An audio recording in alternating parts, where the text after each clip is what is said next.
Why aren't you listening to me? Doesn't anybody ever listen to me? Listen to me? Listen to me? Listen to me?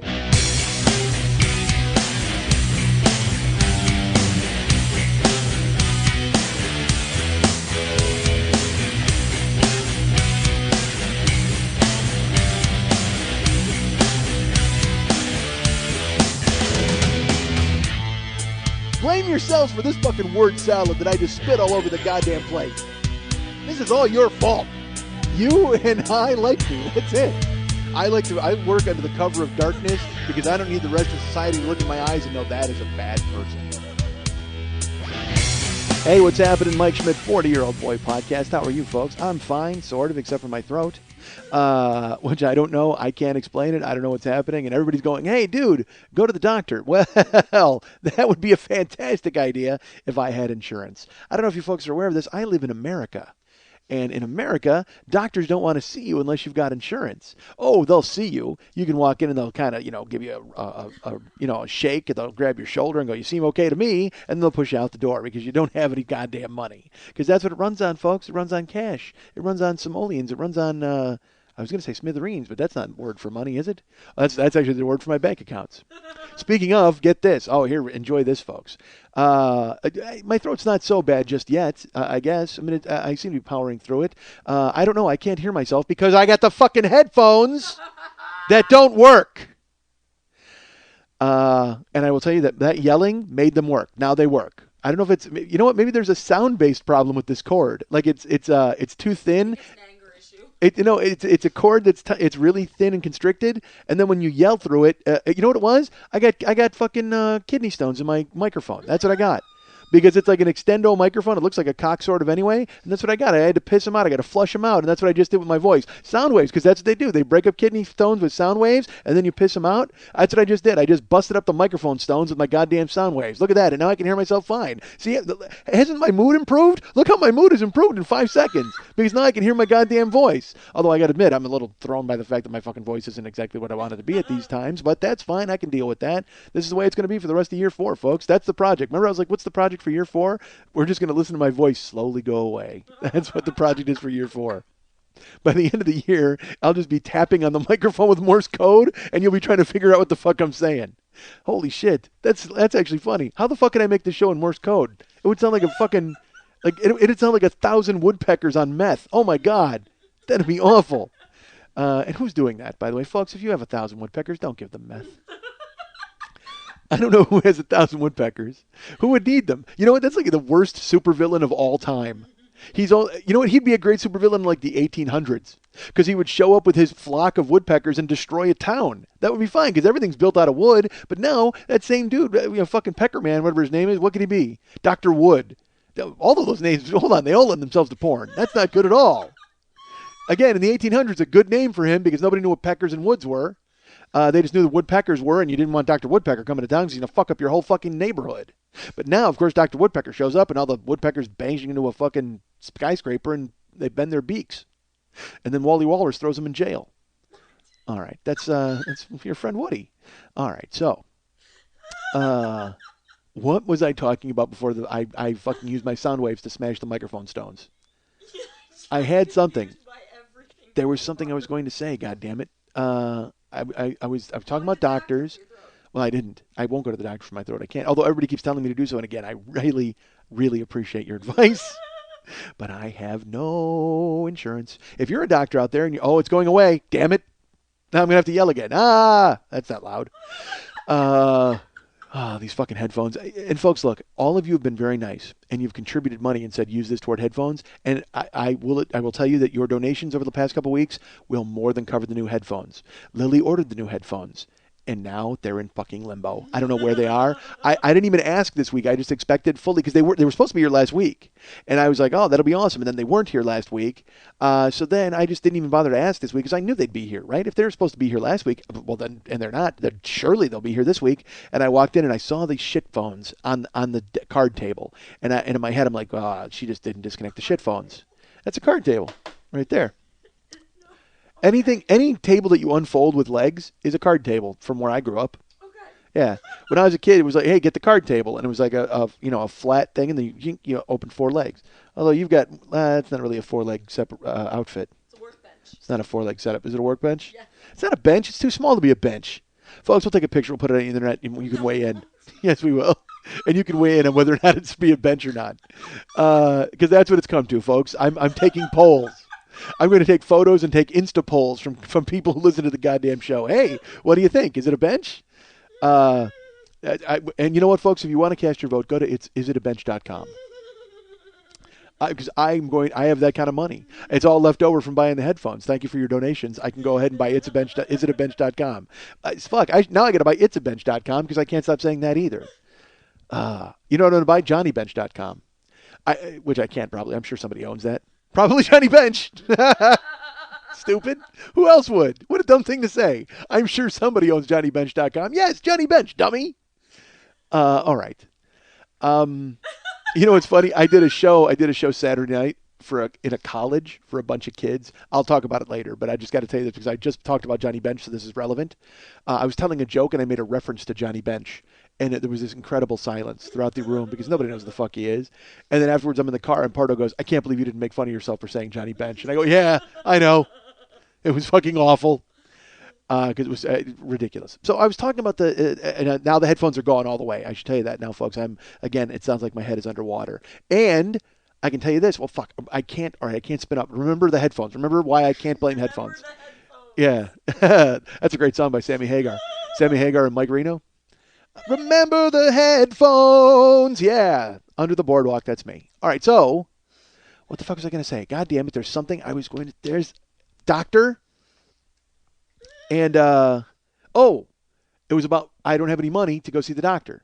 Get this, folks. All right, brace yourselves. Believe me, you don't need to brace yourselves at all.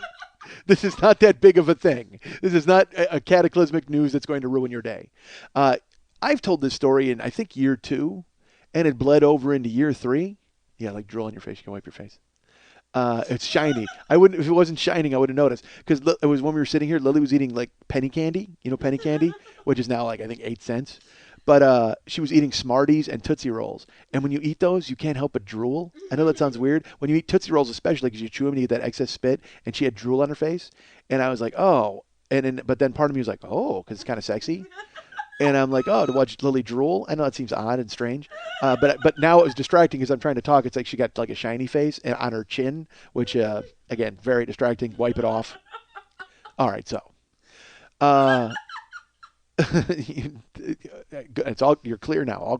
No more shiny chin for you. So, which, by the way, is my favorite Chinese place in Los Angeles. Shiny Chin. Oh, my God, it's fantastic. And that's exactly what they say. It's like I went there with John Panette. John Panette and I are eating at the all-you-can-eat buffet, and look, I can damage a buffet, but I don't know if you know John Panette. John Panette can truly damage a Chinese buffet, and he's just eating and eating, and finally after like 4 hours, the guy comes up and he goes, "No more shiny chin for you." That's what he said. You go now. No more shiny chin for you. Why does Panette get roped into this? I understand he's the nicest man in the world. Never worked with him, but I understand. I think he's lost his weight now, or he lost some of it, or I don't know. But when he was crazy fat, he would work Zanies in Chicago, and the legend was if you worked with him, you were going to eat constantly because he was a huge fat dude, and he would send he would pull out. There was a story he would pull out like this huge fat roll of bills like with rubber bands on it, like big time choke a horse money, and he would peel off a wad and have a guy go get like deep dish pizza or beef sandwiches or Euro King or whatever, and have it up in the green room. And it was like for you and for him and the other comics and whoever wanted some. And he would just eat all night while he was doing his set and in between his sets. And at Zanies on Saturday night, you would do 3 shows. So by the end of it, you got to just fucking roll him out of there like Violet Beauregard. Jesus Christ. Take John Panette down to the juicing room. No more shiny chin for him. So, before I took John Panette to dinner, where was I? Not having money to go to the doctor. True. And the headphones. And look, you have to remember the headphones. So remember that there is something because right now I can't hear you folks. Well, I never can hear you. How stupid would that be? Hey, I can hear all of you right now. I'm in your back seat. Turn your radios on. I'll appear right there. That's fucking Van Halen. That was actually the first song I used in episode 1. Turn me up real low. I'm in your ears. All right, never mind. That's On Fire. God damn it. And that's got a fucking awesome. That's a hard song, Guitar Hero. Go to YouTube and Google like Van Halen On Fire Guitar Hero. And there's a guy who plays it in expert mode. And you hear the song and you see him hitting all the fucking buttons and you see it all lighten up. Jesus. Because there was a throwaway songs. That's the thing. I fucking love Van Halen. We all know that, right? So the song On Fire. Actually, no. I take it back. The first song I used in episode 1 was I'm the One. Because it was I'm the one you love. Come on, baby, show your love. I think so. I think that was the first Van Halen song I ever used on this. You weren't there for episode 1. Why should you remember? You didn't even know. You didn't even want to talk to me. You were busy. You were business. You had a successful radio job. You didn't need to deal with fucking free podcast nobody. Did I or did I not tell you though? If you ever wanted a producer, I would do your show for you. You did, and that's why you're here now. I mean, there's no story there. Yes, you did. Of course, you. Well, I mean, you saved it when it looked like it was going to be fucking cashed. Of course. But even before that, I had said, if you're really interested, let's talk. I think you're brilliant. Yeah, well, that was because during the year I had taken off. Yeah, absolutely, you did say that. But then, but your offer was just to produce. Your offer was not to come to my house with all the equipment and do everything. Very true. And once Eric did that, you were trumped. You had a full house, but he went royal flush on your ass. Okay, there's like 9 things I was talking about. Van Halen. Oh, Van Halen. We're talking about Van Halen really fast. There are songs that are like throwaway songs. Like On Fire is on the first album. But, dude, if you listen to it, oh, my God. If you listen, just put it in your headphones and listen to the guitar. He has this weird, like, zipper noise. I think I've talked about it on here. Where he's like, he does a slide. Like, I don't think it's a pick slide. I think it's just with his fingers or something. But it's like, it goes, all right. Because in the opening it goes, wow, wow, wow, wow. Oh, that's helping my throat. Hold on. If I wasn't bleeding before, I am now. Hold on. Hey, my throat's all fucked up. Go do an Van Halen guitar riff for a fucking hour. Stupid. But it goes, and it has this weird part where there's a real clean picking harmonic. It's not harmonics, but it's just a really high, it goes, and then during the chorus, you hear this, it goes, this weird like zipper noise. I don't even know how the fuck he does it, but it's fucking genius. Eddie Van Halen's a genius. And that's one song, because everybody knows, they know Jamie's Crying, and they hear Eruption, and they hear, and like, oh, those are the great songs. Fuck that. On Fire is an album cut off of Van Halen 1, and you listen to it and you're like, this is why this guy is a fucking genius, and why now he is a crazy person. All I read about the guy is that it's just, he's fucking nuts. Sammy Hagar wrote his book. I haven't read Sammy Hagar's book yet, just because of the fact that right now in the universe, Sammy Hagar wrote a book, and I have not. Think about that. Think about that fucking nonsense. Some guy just wrote me on Facebook, and he wrote me, he's like, dude, you should write a book. That should be what you should do for year 4. And I'm like, dude, I can't even sell coffee mugs. I'm going to sell a fucking book. I can't get people to listen to me. Now I'm going to make them work to read me?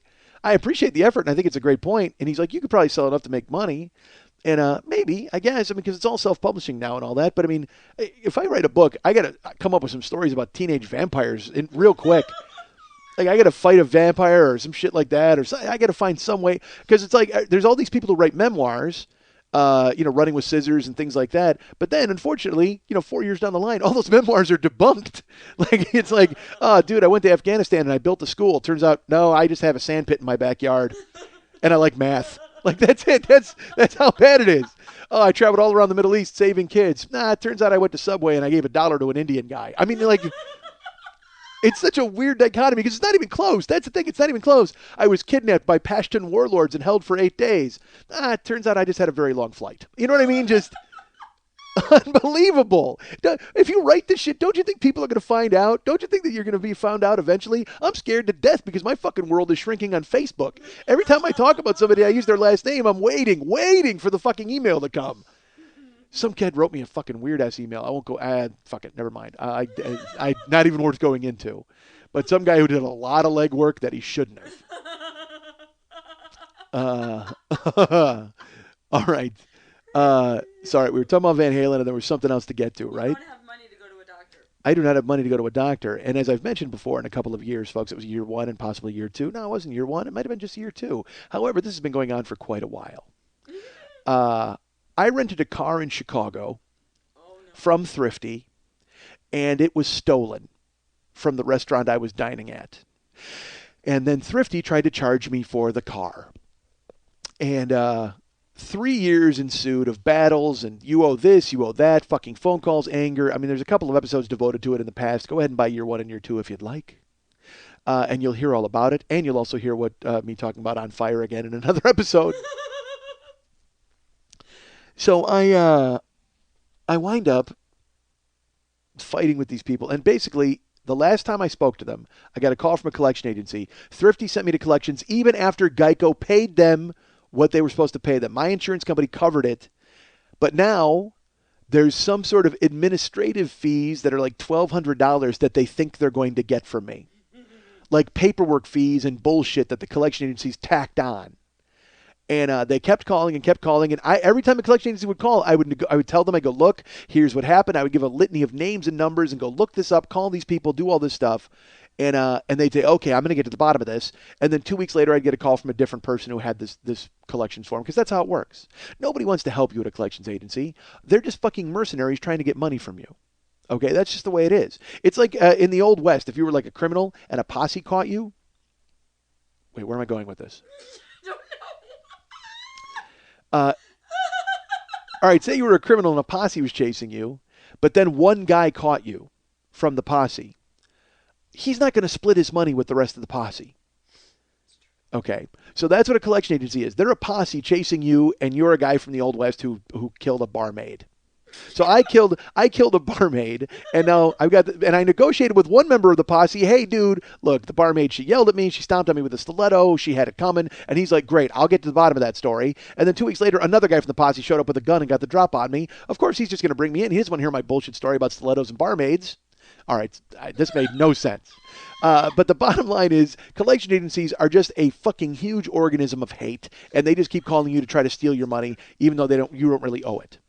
So they're trying to get these fees and this bullshit from me. And the thing is, it keeps going to different collection agencies. It keeps bouncing around to different ones. So it doesn't matter. Even if you negotiate with one, another one's going to call. It doesn't fucking matter. And I'm a guy with fucking 10 credit cards. I got 2 car loans. I got all this other bullshit going on. I'm current on everything. I've never been late. I've never fallen behind. I've never missed a payment on anything. The only thing that's an outlier on my fucking record, courtesy of Malcolm Gladwell, is this bullshit fucking thrifty nonsense. And it's been paid for by Geico. They're just trying to come at me for administrative fees. You know what? I get 2 words for you. Suck my fucking cock. And that seems like a lot of words for 2. Don't mock me with your mockery. All right, my throat is, I can't even hear myself. Seriously, this headphones, god damn it. Fucking Amazon, fucking shipping. All right, I have to soothe my savage throat. So,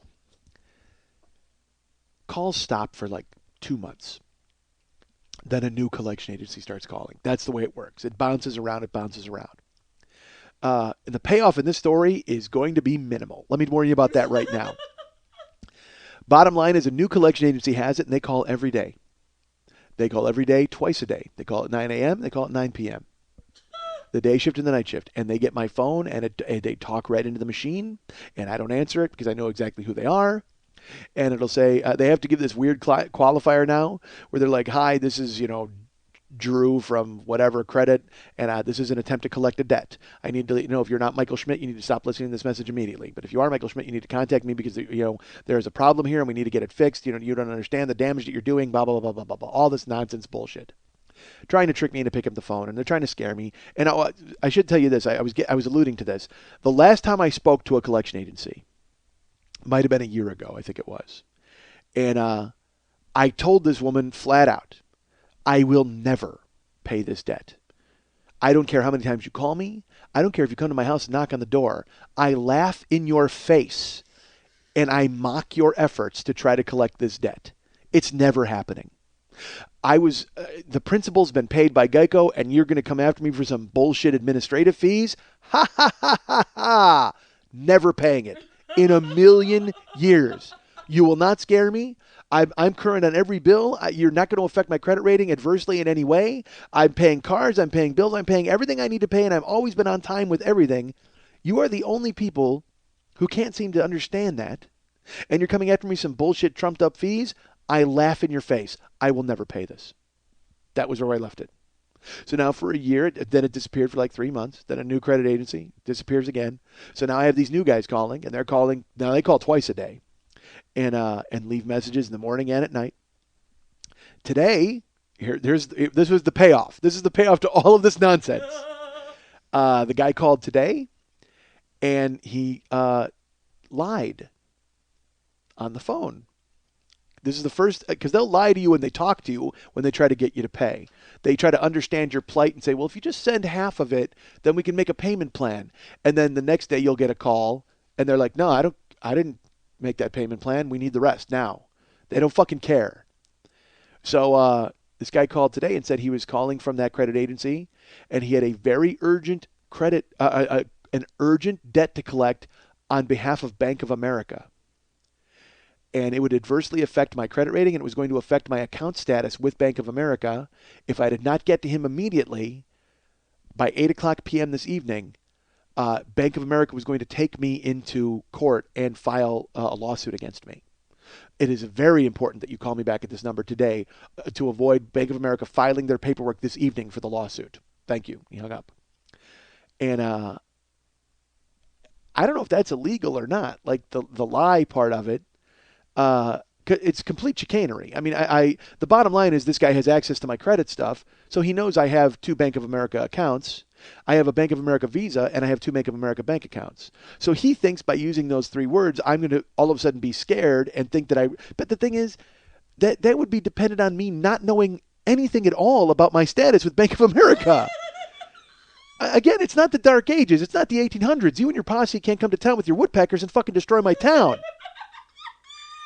All right? You need to fucking realize that I can push 4 buttons on the computer and realize you're lying about this Bank of America bullshit. I can drive half a block and walk in and go, hey, do we have a problem? And the 19 Hispanic people and Armenian people who work at my Bank of America can go, no, sir. And I'll say, thank you for your time. And I'll head home, you cock. You try to trick me with your Bank of America bullshit? I don't think that's happening. God damn it. Trying to get your hands on my precious tweakedaudio.com/40 cash. Oh, my God, and I'm swimming in it. Folks, I am swimming in tweakedaudio.com/40 cash thanks to you folks. As you continue to buy all sorts of earbuds and headphones, and people who made donations the last few weeks are getting free earbuds sent to them. And I will tell you this, hey, America, how come you didn't want free earbuds at all? Virtually every donation I got was from out of the country. So I had to write Bruce, and I'm like, Bruce at tweakedaudio.com/40. Bruce runs the show.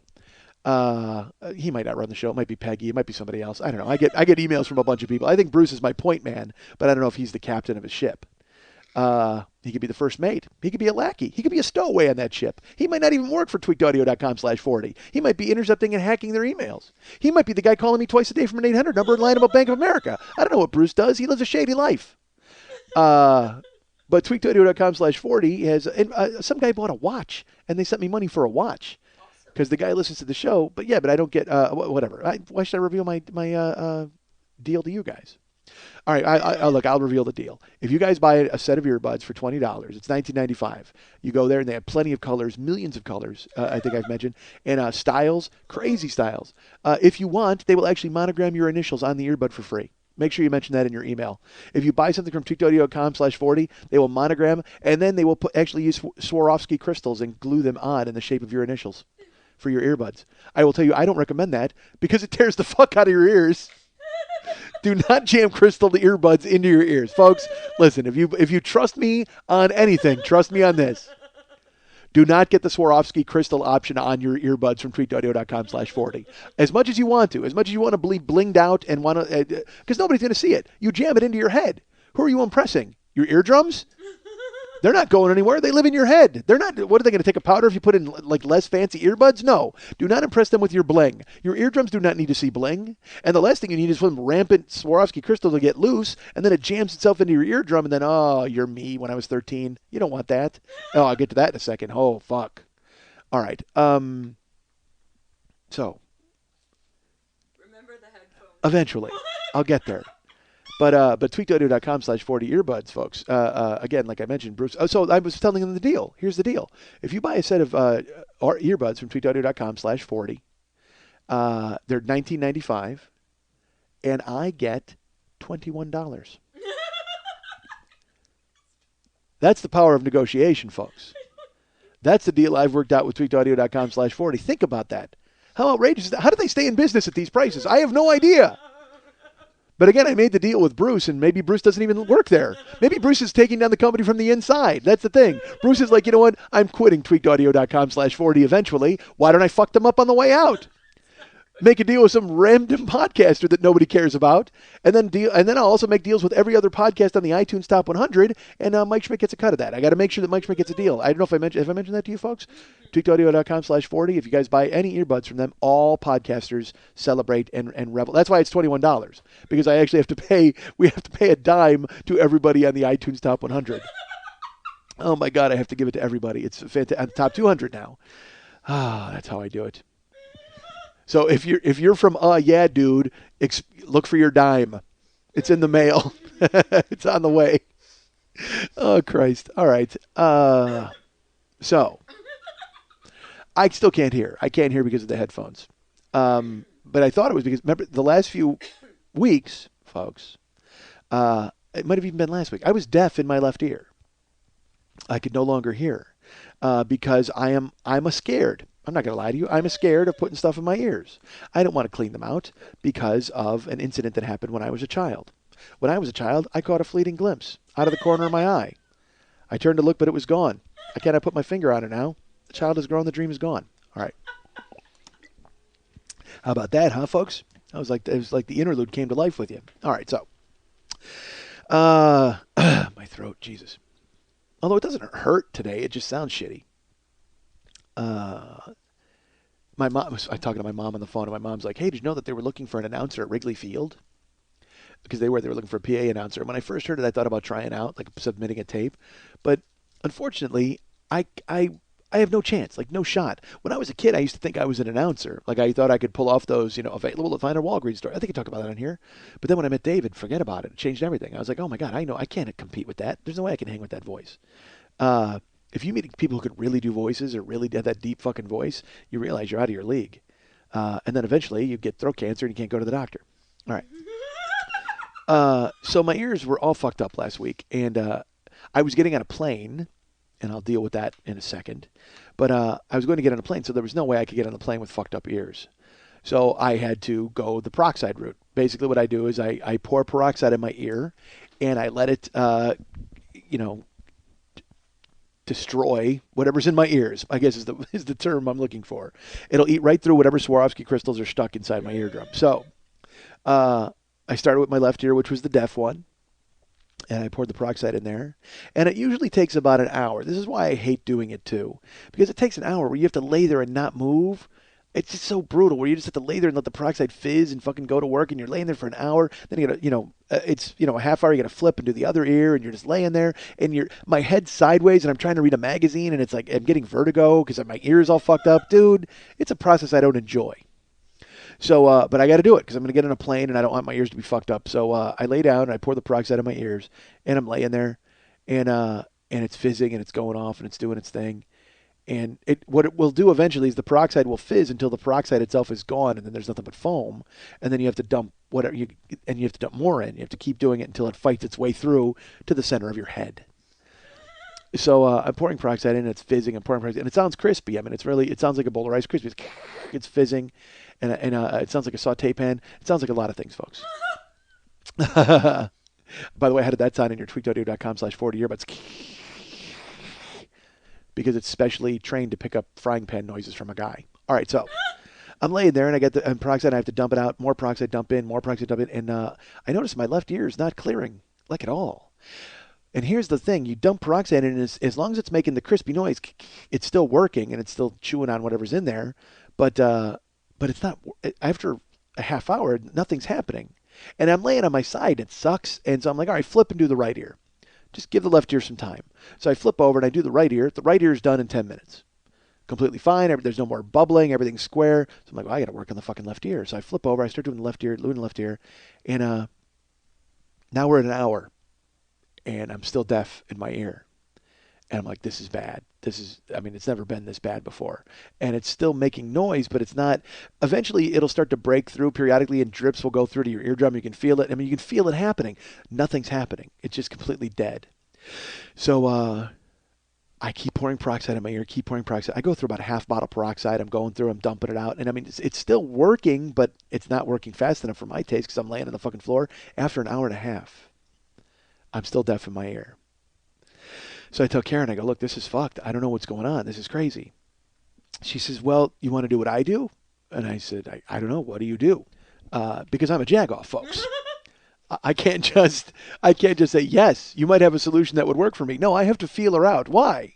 I mean, the one thing I've tried isn't fucking working. Why wouldn't, what, if she said to me, I take a barbecue skewer and I jam it into your head, I should just say yes at that point because nothing else is fucking working. And by nothing else, I mean the one thing I did. And I know what you're thinking. Mike, why wouldn't you go to a doctor and have him take a look at it? I don't know if you paid attention to the beginning of this show.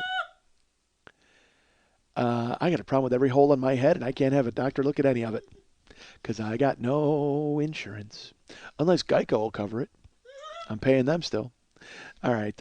So what she does is she decides that she's going to put Murine in my ear.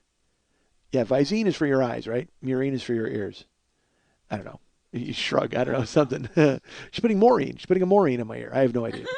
But whatever, it's like mineral oil slick stuff, and it's going to go in your ear, and supposedly it works its way around insidiously.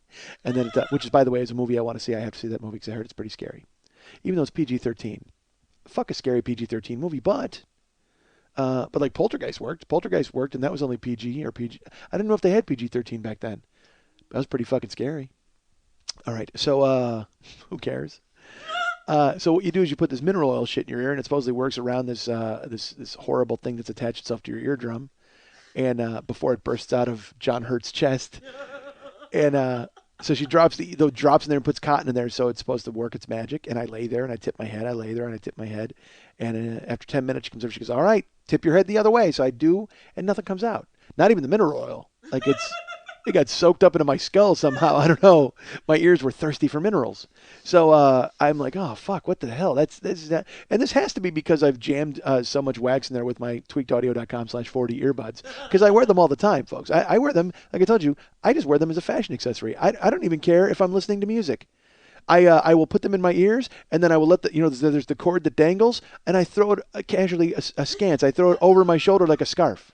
So it looks like I'm wearing earbuds with a fancy, thin scarf. Remember skinny ties in the 80s? I'm bringing back a skinny scarf. I'm actually not bringing it back. I'm inventing a skinny scarf. And it's made out of wires.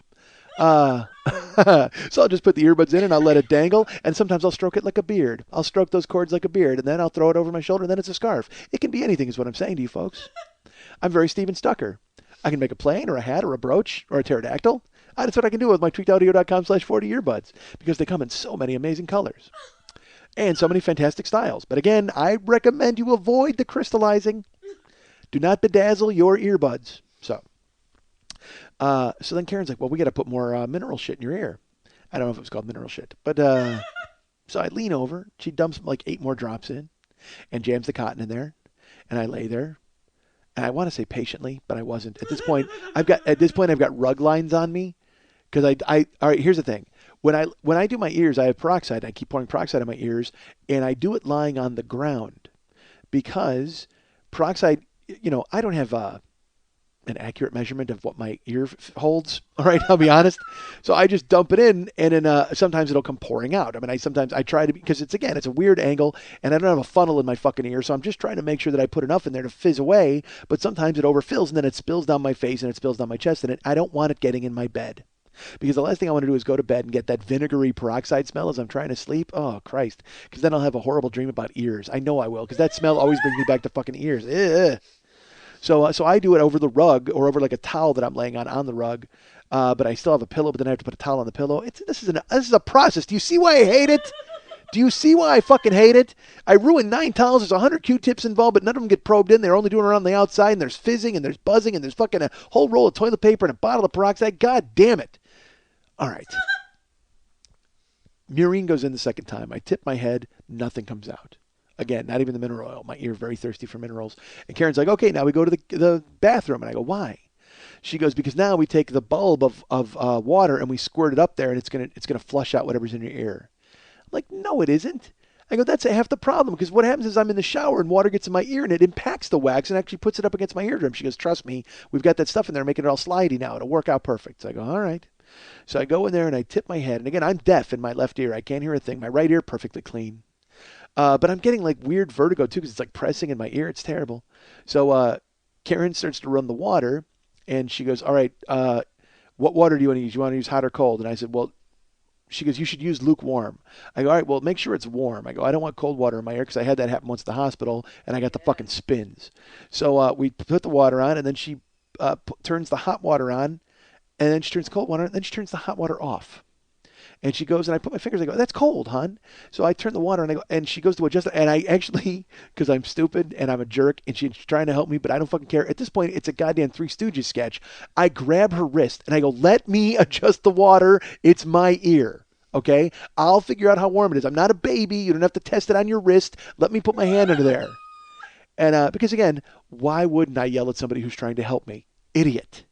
But it's been 2 hours now, and I can't understand why it's not working. So I fix it. I get the proper temperature. And she puts the giant bulb in there, and she fills it up. She goes, all right, tip your head over. And she puts the bulb in my ear, and she squeezes, like, really hard. And it shoots into my ear, and all of a sudden, I can completely hear perfectly. I'm no longer deaf. It dislodges something, and I look down, and I see it, and Karen goes, oh! And I look down into the sink, and there's a bunch of detritus. All right, there's separate stuff. Okay, but then there's a goddamn octopus. I would say a waxtopus. There's a goddamn earwaxtopus sitting in the sink, and I'm looking at it. And folks, it doesn't look like wax. It doesn't look because all right. I apologize. This is disgusting, and it's going to get worse. I've got to warn you now that it's going to get worse because even Karen was disgusted. It came flying out of my ear, and I go, all right, because I could hear perfectly. It was like, again, it was like when I was a kid and I had to have that thing bumped off of my eardrum. The pain was gone. Everything was relieved immediately. And I was like, oh, my God. It was like you want to hug the person's knees. You're so grateful to them. So I asked her, I go, oh, my God, it's perfect. I go, do one more flush just to make sure. And I go, but don't squeeze too hard. But then, of course, she squeezed too hard, and then it felt like it was banging into my eardrum, and it hurt. But I don't fucking care. I could hear. That was all I cared about. But the detritus is going down all right, let me give you an idea of what this thing is in the sink. There's some of it, the detritus is going down the drain. It's washing down because the water's still running. The waxtopus, he's not going anywhere. Even with the water running, even with the water making things go down the drain, it has enough weight that it is sitting there in the sink and not moving. It is not moving. And even worse, look, all right, again, folks, I apologize to you. This is horrifying, and I get that. So what I would do if I was you, I would take out one of your tweakedaudio.com/40 earbuds and only listen to this in one ear. Maybe that would lessen the blow. Maybe that would lessen the impact. But I see this, and I can't, I'm astonished. It doesn't even look like wax because, part of it looks like earwax, and it's brown or whatever, really dark, nasty. But then half of it looks... Now brace yourselves. This is going to sound horrifying, and it is, because it is. But I can't lie to you, folks. It looks like flesh. Like it's not brown colored. It looks like my skin. It's like light colored, and it's kind of jagged. Like it looks like. You know what it looks like? You know what? It's apropos that I brought up Poltergeist. Do you remember when he peeled all the skin off of his face? He's looking at himself in the mirror and he just starts tearing this flesh off and you see it piling up in the sink. That's what it looked like. It looked like I had torn a strip of flesh off of my face and dropped it in the sink because it was like kind of brownish, but then it was flesh colored and it had weight and it had shape. It wasn't a round ball of wax. It looked like a map of Canada. I mean, it was fucking horrendous. And it's just sitting there in the sink with the water, and the water, it's basically telling fuck you to the water. I'm not going down the drain. And I'm glad it didn't go down the drain because it may have just stopped itself there and become something more than what it already was. It may have fed upon the water and the oxygen and then grew, and then eventually I got to feed it Seymour, and then all of a sudden Vincent Gardenia's dead and nobody knows what the fuck. Nobody has an explanation. But at least I get to fuck Ellen Green. So, I mean, I'm looking at it and I can't. It looks like it has the consistency of Jell-O. Like, I mean, it's like that kind of, it's like gelatinous, and like I said, it's just this horrible map of South America. Oh, it's grim, and it looks like flesh, like I'd torn off my face. And Karen's just like, I've never seen anything like that. And I go, yeah, I mean, that's horrible. And when you see something like that and you're horrified by it, what immediately happens is you become a 2-year-old boy and you think, I must touch it. That's what I have to do. That's the only thing I can do. Because again, I can't just wash it down the sink. I need to see. It's because it's got a sheen to it. It's got like a shine, like a pallid. It looks like a stingray. It's got like that. You ever see like a you know what? It looks like dolphin skin, like that shiny, weird gray. Oh my god! It looks like a lot of things that I'm describing, folks. But I see it. It's shiny and it's weird and it's got weight and it's in there. And I'm like, I gotta touch this. So and Karen's like, I'm leaving. She like runs away, and she drops the bulb and splits. So now it's just me and the flesh. So I'm staring at it, and it's not going anywhere. I turn the sink off, and I think I actually heard it laugh. I turned the sink off, and it knew it had defeated the water, so it's just like just like a weird. It actually, you know what? It actually laughs like the end of Master of Puppets, if you know what that is. That's what it laughs like. So I go, I got to pick this up. I have to, because that's the thing. I can pick it up. Like it's got weight, it's got heft. And I'm looking at it, and I pick it up, and it was the weirdest, because, you know, the dolphin skin part and the fleshy part is soft, but the wax part is like hard. Like it's like really kind of like, it feels like Tootsie Roll, like if you squished it, like that kind of consistency. That's what the wax was. Dude, look, my head is fucking infected. It's weird. I don't know what the fuck's going on. But all right, now, folks. Here's the worst part. That's right. You'd think this was up to this part. This would be the worst part. But no, there's more. That's even. I apologize beforehand. I pick this stuff up and it's in my hand and it weighs. It feels like it weighs an amount. You could put it on a scale and move the needle. And it's kind of hard, but it's like I said, it's soft and hard. And so I have it in my hand and I squeezed it like to feel the consistency of it. And this is true. I wish it wasn't. Folks, it smelled like bacon. It smelled like cooking bacon, like cooked bacon, like salty cooked pork. Like I was so horrified I gagged. I fucking gagged, and I'm sure all of you are right now. I picked it up because bad enough that I'm holding it. I'm bad enough I'm like, because this was in my ear. This is why, look, I couldn't hear. I need to defeat this motherfucker. I need to show out who's boss. I need to go ahead and kill it. So if it ever comes back again, it realizes I'm not to be trifled with. I've got fucking a full bottle of peroxide and 14 drops of murine and cotton and a wife with a bulb, and I'll fuck you up. Crazy bacon dolphin skin. But I picked it up, and when I squeezed it, that's when it's almost like I released it from the inside, and it smelled like cooked bacon, like that salty, horrible. I'm like, to my point where I'm like, what happened to my head? I don't even know. Did I somehow get bacon in my head? Like, I mean, I don't eat bacon. That's the thing. It's not like if I sat around all day eating bacon, I could certainly understand why something involved with me would be horrifying like bacon. You okay? You gonna make it? Yeah, pretty horrible. So I'm looking, and I was like, oh no, so bad. Like, and I had to I'm like, and I had to get off my hand at that point, and then I fucking turned the hot water on and blazed the hot water all over my ear, and my hands were fucking red, and I didn't give a shit. I just wanted it off, and the smell and the consistency, but then when I washed it off, of course, it's not going anywhere. It just sits in the sink. So I had to scoop it up with toilet paper and actually flush it. I had to let it go. I had to send it into the water system. So look, Los Angeles water supply, brace yourself, because a fucking dolphin-skinned bacon waxtopus is on its way, and there's not a goddamn thing you can do about it. You're listening to The 40-Year-Old Boy, and up next, Feral Daryl takes his pants off.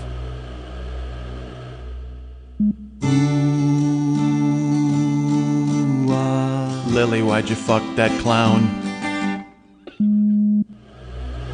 And now we join The 40-Year-Old Boy, already in progress.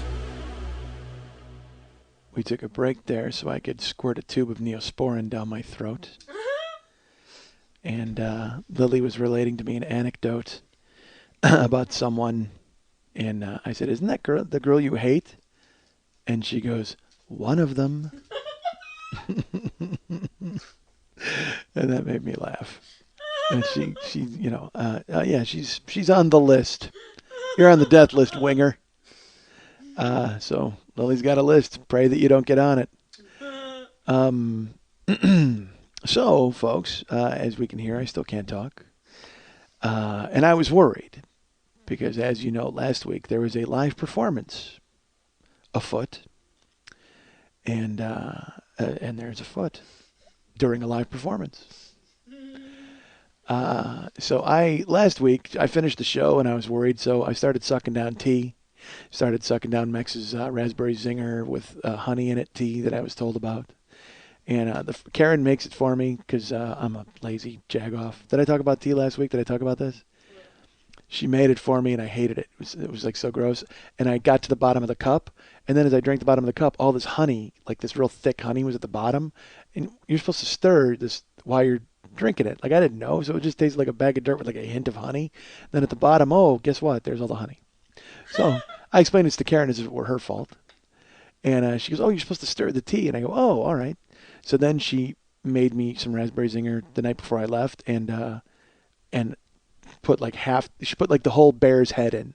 And let's put it that way. Does that make sense? That's how much honey was in it. She went from his eyes to his chin. And then I'm mixing up tea and I'm drinking it. And I got to be honest with you, it was too sweet. Which I never thought would be a problem for me. I never thought it would be like, because tea is fucking disgusting. Again, it's like licking the ground. And then I drank it with all that honey in it. And I'm like, because it was like drinking motor oil, like sweet motor oil. That was the consistency it had. Oh boy. Sweet crude. It tasted like sweet crude, folks. So I'm having my problems with tea. And I was worried that my throat would not hold out for my show in Portland, Oregon last week, which was last Friday. So, I was sucking down tea, trying to, stay ahead of the game. I don't know. Not talking. Doing that stupid thing where I'm not going to talk. And I say it's stupid because, come on, who are you listening to here? It was funny. Goebel busted my balls on my Facebook page. He's like, how bad do you love the sound of your own voice that you are continuing to talk 90 minutes even when your voice is shot? But what he doesn't understand, what Paul Goebel fails to understand, it's not that I love the sound of my own voice. It's that America loves the sound of my voice. Yes. So how can I cheat them of 90 minutes of genius? And I call it genius even though it's not. And I call it 90 minutes even though it is not. But, yeah, Paul, this isn't about me. It's about them. It's about you. You listened. You listened to the whole goddamn thing. You listened to every creaky crack out of my goddamn voice, you bastard. I think we're going to see Prince, Paul and I. We're bringing Paul's girlfriend and my wife, though, to make sure that we don't have to talk to one another. Because the last thing I want to hear is Paul go, play Let's Go Crazy or I'm leaving. Oh, I'm killing you. Prince is a genius. I don't give a fuck if he comes out and plays ukulele. I'll sit here for the whole fucking 3 hours. And he can, because Prince can play 1,000 instruments. Because his name is Prince. And he is funky. All right. If we cannot make babies, maybe we can make some time. Fuck So Pretty, You and Me, Erotic City. Oh, come on. Erotic City, when I first heard that when I was a kid, I'm like, all of my purple life? Ha ha ha ha! All of my purple life. God damn it. Hilarious. Who has the balls to write that line and then sing it and make it work? Only Prince. Bad Girl for to Be My Wife. I thought it was Bad Girl. I could be fucking the lyrics up there. I don't know. If we cannot. Oh, God damn it. That song is just boom, doom, doom, doom. 4 notes. Boom, doom, doom, doom. Doom, doom, doom, doom. God damn it. All right. Prince is a genius. Why am I going into it again? We all know that. And yeah, Prince smashed the jellies. All right. So, what was I talking about? Portland, Oregon. Drinking motor oil. I'm sucking down this tea, trying to stay awake, trying to keep it going. I go to the airport, flying out of Burbank, Portland, Oregon. I talk myself out of my seat. Folks, here's how stupid I am. My flight to Portland, it was an auspicious beginning to my trip. I walk in, I sit down. I don't sit down for like a minute. And they go, well, passenger Mike Schmidt, please come to the front. Well, passenger. And I'm like, oh, what if I get booted? Like, what if I get bumped? I mean, I don't think I'm going to get bumped because I booked this flight. I'm flying on Alaska Airlines, I should tell you that. And the whole plane smells like a moose. But I get called to the front, and they say to me, hey, you're in 11E. I said, yes. They go, we're trying to get this whole family to sit together. We're wondering if there's a way we can move you. I said, sure, I don't mind, as long as it's a window seat on the right side of the plane. Which is antithetical to I don't mind. It actually gives you a pretty big caveat. Sure, I don't mind because I'm in 11E, which is a normal row, and it's window on the right-hand side of the plane. I said, look, as long as you have a window on the right-hand side of the plane, I'll take it. She goes, well, we have 13E, which is a window on the right side of the plane, and it's an exit row. You'll love it. Tons of legroom. Let me tell you a little story about Mike Schmidt and his travels. Mike Schmidt does not like the exit row because legroom is legroom, and that's fine, but I'm more fat than I am long. So when you sit in the exit row, I don't know why, there's no armrest that goes up. It's a complete solid plastic shield. And so you're wedged in. I mean, it's like, you are fucking squeezed in. There's no play. There's no give. You are just wedged into that particular spot. And for that reason, I hate the exit row. I don't really mind. There's always a scramble for the exit row. I don't give a fuck because I don't want to sit. If I was thinner, I would love it. But as a fat dude, I don't want to be wedged into that fucking small ass spot. So I say no. And this woman gives me a weird, she goes, what? I go, nah, I don't mind the exit row. And she goes, well, we have two other seats on the right-hand side of the plane that are windows, 6E and 1E. She goes, I go, okay. And I go, well, so what's the difference? She goes, well, 1E, you got a ton of leg room and stuff, but you got to make sure all the stuff is put away when the flight starts. And I go, I don't know what that means. She goes, you'll have to put all your stuff away. And I go, well, what's 6E? She goes, 6E is just a normal one. And I got to be honest, I hate not having room on the plane. We all hate it. But I don't mind sitting in a regular row, window on the right-hand side because I kind of like the womb-like atmosphere of being in the plane. I don't know if I feel safer or if I just feel better about being in that's my spot. Nobody can take it. I'm in that space. That's it. It's stupid, I know, but I don't mind my legs because I'm used to being there, so I know how to position my legs and my arms, and I like to. So as long as it's a window on the right-hand side. So the woman next to me goes, she's part of the family that's trying to sit together. She goes, pardon me for asking. She goes, why is it important that you have a window on the right side of the plane? And and I said, for this. And I closed my eyes, and I actually leaned on her.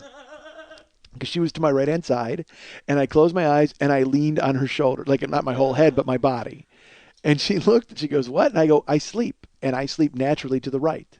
I go, to sleep to the left is unnatural for me, and it's odd and weird. So sleeping to the right is what I want to do, and also I like the window because I don't ever get up.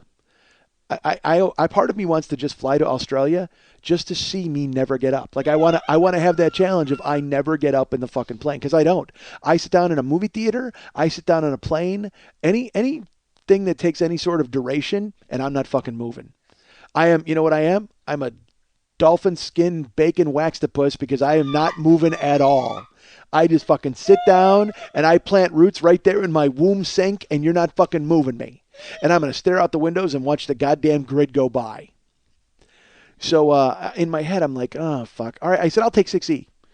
She goes, all right. So she gives me 6E, windows right side. Everything's perfect. That woman's got her family. Everything's good. I've done my good deed for the day. I sit down. And then I start to wonder, did I make a mistake? I've never been on Alaska Airlines. Maybe there's like a party in the exit row that I don't know about. Maybe because she told me she could not have been more adamant about trying to get me this exit row and could not have been more stunned when I said no. So maybe I'm thinking, did I miss out on some amazing deal? Like, is there like a crazy, maybe I get a fucking hand job in the fucking exit row. I have no idea how it works. Maybe there's like champagne or some extra food I'm like, what the hell? Because I don't know what else they can give you in the plane. But, literally the only currency they have is leg room. Maybe there's something more amazing there. And all of the time that I'm sitting there, I should be learning jokes for the show in Portland. But now I'm consumed by regret and remorse because I don't know exactly what I've given up in the exit row. I'm you know what I am? I picked curtain number 2 and I got a fucking donkey. That's what I did. I had a bobby pin and I got a fucking donkey when I could have had a goddamn car. Ugh. So I'm sitting there, I'm upset, I'm bummed. And so then they call my rows to go and get seated. And I get up to the front, and I should tell you, there's a little cougar, like this chick running to the counter. She's pretty cute. She looked like the chick from Swingtown. Remember that show, Swingtown? I actually dug that show. Well, she was the swinger wife, the wife of the Grant, but she had long hair, and she had that '70s kick, that little curl, that little Marlo Thomas fucking Breck girl type of flip in her hair. She's cute. She had really serious blue eyes, like ocean blue eyes. So I get into the line, and I lean over, and her name was Joyce, which is also a perfect '70s fucking name. I mean, this chick looked like she literally she should have been for Braniff Airlines or some airline that it doesn't exist anymore. I couldn't pull one. So I leaned over and I said, Joyce, and she looks at me and I go, did I screw up? She goes, what do you mean? And I go, well, you offered that exit row and you seem pretty adamant about it. She goes, I love it. Every time I sit on the plane, that's exactly where I sit, is that seat. That's the very seat I sit in on this plane. I said, I know, and I gave it up. And then you said one that was like I had rules or something. She goes, well, no, all it meant was your bags would have to be up in the carry-on, which is, fuck, that's easy. I don't need my bags. Who needs their bags? Again, I sit down, I drop anchor, I fucking wax the puss right there, and that's it. I don't move. I got my book, I got my iPad, or not my iPad, my iPhone, and I'm going to listen to music and fucking sleep or read. So I'm like, so should I have taken the exit row? She goes, I would have. I really would have. And I go, oh. She goes, you know what? I have an exit row available. She goes, I still have the seat. I go, you know what? I go, yeah. I go, you know what? If you can still switch me. She goes, the only problem is it's 13A. I go, what do you mean? She goes, it's on the left-hand side of the plane. It's the exit row, though. It's an amazing seat. It's just on the other side of the plane. I go, all right, you know what? I'll take it. If you say, because again, I have what a guy. All right, I used to work for Load Media, and I think I talked about this. The guy I worked for was the worst fucking guy ever. This guy Morgan, and he came from junk mail, and he introduced me to the term fear of loss of gain, which is where you tell somebody, boy, you know what? You're not gonna have a crack at this unless you go ahead and do this. Like, people don't even know what it is. It's like a mystery gift, but they just think they want to get something, and that's what I did. I had fear of loss of gain, so I switched it. I said, all right, give me the exit row. She goes, you're not going to regret it. I said, thanks, Joyce. She gave me the thing, and I boarded the plane, and I get up to the aisle, and it's a fucking exit row. There's no birthday party for me here. I went Spicoli on it. I'm like, oh, there's no birthday party for me here. Bagel tucked into my pants. And all that's sitting there is a bald guy reading Game of Thrones. And I go, hey, I'm in there. He goes, okay, great. And I put my bag in the overhead and I sit down, and there's that big, thick plastic fucking wall, and I wedge my fat right into it. And I tell the guy, look, I'm real sorry. I'm going to squish you. And he goes, nah, don't worry about it. It's not a problem. And then I proceed to take a 2-hour, crazy, uncomfortable flight to fucking Portland because I can't sleep. And the thing is, you know me, I was up all night. I went to bed at 4:30 and then got up at 6 to get the plane, thinking I would sleep a couple hours on the plane and then sleep when I got to Portland. Dude, I couldn't sleep on the fucking plane. I tried to. I had my fucking earbuds in. And then they come down with the beverage cart. I will tell you this, because normally I just sleep right through the beverage cart. I don't give a fuck. But, I want my apple juice. Folks, when I fly, I like an apple juice. So I opened my eyes, and they'd already passed me, and the steward guy, the sky waiter, he looks at me, and he's like, I'll be right back. He's a little gay guy. But he was awesome because he was totally elegant and old. He was like an old, elegant gay guy. Like, you know those guys? And he had like a perfectly trimmed mustache and perfect glasses that framed his face. And he was bald, but he didn't care. He didn't wear a hairpiece. He didn't try to fuck with it. He was just bald with like that silver stubble. And his name was Cliff. Prominent on his apron, Cliff. And Cliff steps back, and I take out one earbud, and he's like, what can I get for you, doll? Called me doll. And I said, you know what? I just want apple juice. He goes, okay. He goes, we don't have cans. We only have it in the carton. Do you want ice? And I said, nah, no ice. And he goes, I'm sorry about having no can. And he pours me an apple juice, and then he handed me, there are snacks on planes. Some planes have snacks, some planes don't. All right? And some planes, they have peanuts. Sometimes they have a weird mix of stuff. Sometimes they give you an apple. But he handed me a revelation.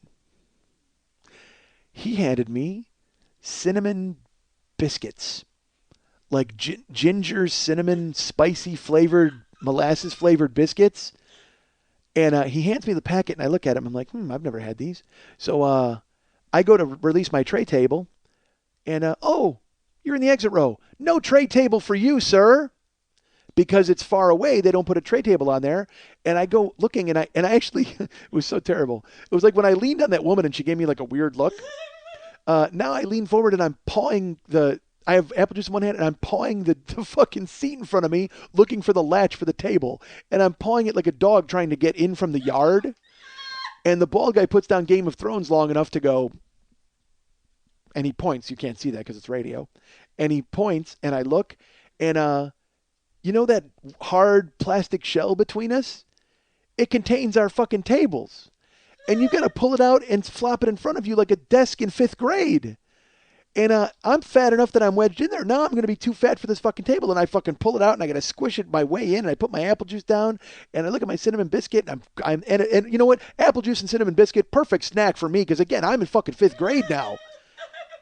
I'm just wedged in. The guy next to me is reading, doesn't want to talk. And I can't move. And I'm like, And I'm trying to lean to my left to sleep. And I'm on the exit row, which means there's a door. So now I'm thinking if I lean too hard, I'm going to open the door and plummet out into my death. And there's air rushing in too. I should tell you, because it's a door. So I'm leaning right into a fucking cross breeze and the fan is at an odd angle. It's fucked. Don't sit in the exit row. Don't put fat guy in the exit row. But it was all made better in moments as I cracked open my Biscoff cinnamon biscuits. Oh my God. I opened them. They were little cookies. They're crisp little cookies and I bit it and my mouth was filled with Christmas. It was like I blew a reindeer. Oh my God. I had a mouthful of Santa's balls. I was like, this is the greatest thing of all time. I'm chewing it, and it's just spicy, but it's cinnamony, and it's kind of gingery and molasses, and it's a little crispy biscuit. And I've got my apple juice, and it tastes perfect with, oh, my God. It made it all. They should have just called this product Calgon, because it took me away. I'm eating the biscuit and I'm looking out the window and I became a child. I literally became a child on the plane. I'm looking out the window at the world go by as I eat cinnamon biscuits and drink apple juice. Oh, I should have had a sippy cup. I wish I'd have had a sippy cup because I was a child. And I'm eating them and I'm savoring them because there's only 2 and I'm like, oh my God, I'm biting them small bites and I'm chewing them and sipping the apple juice with it. And the thing is, I knew I was doing it, but I didn't care. I had my earbuds in, so I'm listening to music while I'm doing it and I'm sipping the apple juice like it's hot soup. So I'm like I'm doing that and I'm chewing like the biscuit like a rabbit, like with just my front teeth, and I'm biting it and I'm chewing it and I'm slurping it. And I see the guy look at me. Game of Thrones looks up at me like, dude, honestly. And so I toned it down at that point. But I knew I was doing it because I was 5. It was awesome. So they have to bring the beverage cart back down. And as they're bringing it down, they're asking people, hey, you want anything else? You need anything else? And I had just finished. And the guy was going to take my garbage. And he goes, and the young guy went to grab my garbage. And Cliff goes, do you want some more apple juice? And I said, oh, you know what, Cliff? I would actually love apple juice. And if you have any more biscuits? And he goes, I'll check. Hold on. So he like shakes up the apple juice. He shook it too. I didn't even ask him to. And he closed the top and he shook it. He knew to shake apple juice.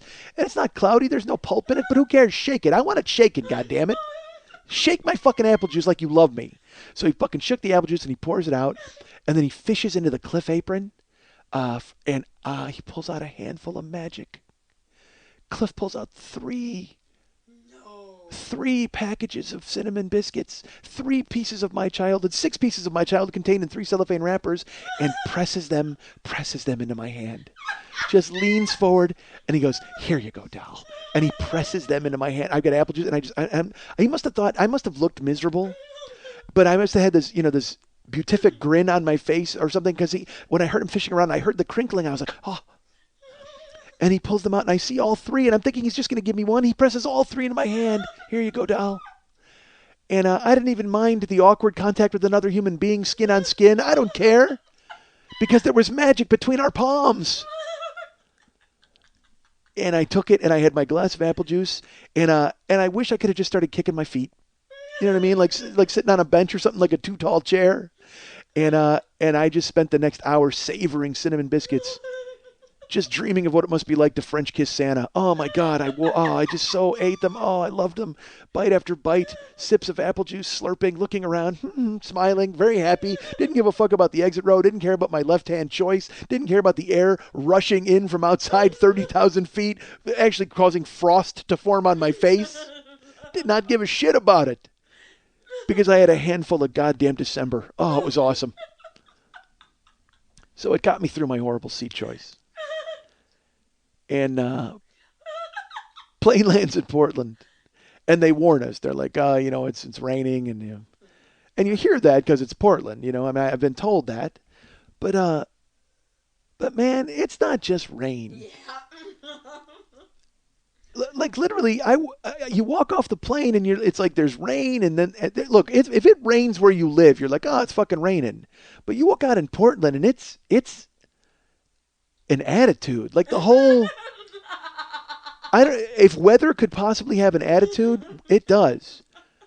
Like it was like walking into a cloud of ennui. You know what I mean? Like it was just this we got caught in a. I don't even think we landed. I think we just got caught in a web of melancholy and gently placed to the ground. Holy shit. I come walking up and I got a belly full of fucking Christmas and I'm excited. I get my bags and I'm nervous too. I'm scared shitless about the show that night. I don't know how it's going to go. But then you walk through the aisle and I get off the plane and I step out. I'm on an Alaskan Airline jumbo jet and then I step out into a French film from the 50s. I'm waiting to see berets and cigarette holders and a bunch of people just going, ha, ha, ha, and like long bread. I mean, it was like, oh my God, the attitude. It was just, it was so crazy. And I mean, the rain, you feel it right when you get off the plane. I mean, I don't think I'm wrong here. And Portland people, they embrace it. Like they've dealt with it and they know exactly what they're dealing with and stuff. And they warned me because they warned me coming in. They go, you're not going to really, get it. It's going to be pretty rainy and gloomy. And it was, holy fuck. It was just so... I was waiting for Truffaut to direct me off of the fucking plane. Talk about the 400 blows. I took them right when I walked off into that air. So sure enough, I get in and I have to go. I rented a car. So the only good thing about it is look, everywhere you go now when you rent a car, you have to take a bus 19 miles to the car center. Like, nobody has cars anymore at the airport. I don't know why. It used to be like in Vegas. Oh, my God. Again, I'm an old man, folks, but when I used to go to Vegas and you could walk off your plane, go get your luggage, and walk right to your car and then leave the airport instead of having to deal with that 800 people line for taxis and all that other, and the ride to Pahrump to get your goddamn car. Horrible. So the good news is I rented the plane, in Portland, and it says right there, you pick it up at the airport. So, I follow the signs. I'm walking through the Portland airport, and I'm looking in the Portland airport for something. I was like looking for Portland stuff. I'm like, oh man, is there a cool Portland thing to eat here? Like, what's happening? And I walk all the way through the Portland airport. I go to get my rental car. I go down to where the rental cars are located, and I'm looking for Alamo. There's Hertz, there's Avis, there's Dollar, there's Budget. All of them are there. And then I see a sign, Alamo and National. You need to go outside. You need to cut through because everybody else is inside. In the warmth out of 1951 France. They're all inside in modern times getting their cars. I have to re-enter the gloom to pick up my car. Alamo and National are outside. So all right. So I sit there and I wait. And I have to wait. I have to kill a little time because my plane landed at 10:10. I can't pick up the car till 11 because otherwise I got to pay $1 million fucking dollars. And you know how it works. It's like I got the car for $24 through Priceline, and then I was going to return it an hour later. It would have been another $46. So I had to cancel my breakfast plans for Portland because I was going to go out with people in Portland, which I'll get to that in a second. Hold on. Jesus, fuck, this is a long story about cookies. What the hell? Oh, man. Maybe Goebel's right. So I sit there and I kill some time on the first comfortable seat I've been on, and I'm listening to my iPod, juggling music, and then I go, all right, well, go get the car. So I walk outside at 11 o'clock, go to National, and right next door is Alamo, and I walk in. There's nobody in the building. There's nobody in the Alamo. It's a kiosk. There's no human being. It has a computer that you can run your card through and all that, and a sign that says, once you are finished with our kiosk, head out to our courtesy shuttle so we can take you to our off-site center to pick up your Alamo car. Alamo and National are the only two in Portland that are off fucking site. So I got to go through and do the fucking kiosk, which I don't mind. Again, I'm not one of those people. It's always funny to me to see old people who are frightened of the computers in the airport, and they'll stand in line to check in. I'm like, dude, right, there's a machine that nobody's at. Oh, I need to talk to the girl. No, you don't. You're just scared. You think you'll hit the wrong button and wind up in fucking Bangkok. Doesn't work that way. You can start over. You don't wind up on the terrorist watch list if you hit a queue. So I go to the kiosk and I fucking rumble through and I go to rent my car, and I'd previously done it's all the info's there, but then it asks me if I want to buy the insurance, and it asked me that in Phoenix, and folks, yeah, I buy the insurance now. I did it in Phoenix and I do it in Portland, and I will every time I get a goddamn rental car because of what happened, and so I don't have these assholes calling me in line about B of A. I buy the insurance now. Why not? It's $20. What the fuck? Do it. $20 a day. I'm only there one day, so I can live with that. But I had to use I use my Throat Punch Media card for everything because it's all a business trip. So I have a debit card. I didn't get a credit card. They wanted me to get one. I'm like, I don't need another fucking credit card. I don't need a business credit card. So I use my debit card. I'm looking at you a lot during this story. I apologize. I'm actually telling this story to Lily. Although you're all hearing it, for some reason I'm relating it to Lily. You're all in on it. I just haven't been making eye contact with her. So you're all living vicariously through her, which means, of course, right now you should grab your boobs. There you go. She did. So I'm at the kiosk using the Throat Punch debit card. But when you use a debit card, they want proof that you'll bring the car back. So they want they want my ticket numbers and shit. And I don't have any of that because everything's all fucking on the phone. You print it all out. So I had to go on my phone. So I have to wait. I have to pull up my email, and then I have to go and I have to punch in this long ass number. Fuck, dude, horrible. It took me 15 minutes. All the time I killed, I shouldn't have killed it. I should have been over there. It took me 15 minutes at the kiosk to punch every button they wanted fucking punched. And then I have to go out to the goddamn courtesy shuttle. So I get on the courtesy shuttle. It's going to drive me off site to Alamo. I get to Alamo. I walk in, and again, that same thing. They go, please go inside and check in. I walk in and I go, hi, I need to check in. And they go, okay, where are you doing? I said, well, I checked in at the kiosk. They go, oh, we'll go out to space 5, 6, and 7. The keys are in the cars. Why did I wait in line? Fine. So I go out to faces 5, 6, and 7, and it's raining. I have to walk through the fucking rain. And I should tell you this, too. I didn't bring a coat because I didn't figure I'd be outside much, and I didn't think I'd be cold. And I'm not smart. I'm just not smart. I didn't even think about it. I even wore a coat and a sweatshirt to Phoenix, but for some reason I didn't to Portland because it had been 90 in L.A. So I was like, I don't need a coat, idiot. So I walked through the rain. I walked through the fucking Alamo lot all the way over to spaces 5, 6, and 7. I got a standard size car, folks, because I can't get a compact or any of that bullshit. I'd be wedged in. I might as well fucking ride the fucking exit row plane seat to wherever I'm going. So I get a standard size car. I don't need a full size. I don't need an SUV. They try to get you to bump up. Here was the funniest thing. Oh my God, when I'm at the kiosk, yes, I know. Jesus Christ, folks, brace yourselves. I apologize. She just showed me the time. It was so funny. I didn't think it would be anywhere. This is what happens when you talk about a waxtopus. Imagine how this is going to be when I actually have headphones that work. When I have a headset that works and I actually hear my own voice. When I was at the kiosk, they ask you, they try to upsell you on everything, try to upsell you the insurance, try to sell you a GPS, they try to sell you every other fucking thing in the world. Then, I swear to God, they said, you have a standard car. Would you like to upgrade to a 6-person minivan for only $140? You got me. That's exactly what I would like to do. Oh my God, where do I sign a 6-person minivan for $140? Where did you get that from? I'm one guy who rented a standard car. Why the fuck? And that's like a 9-class leap.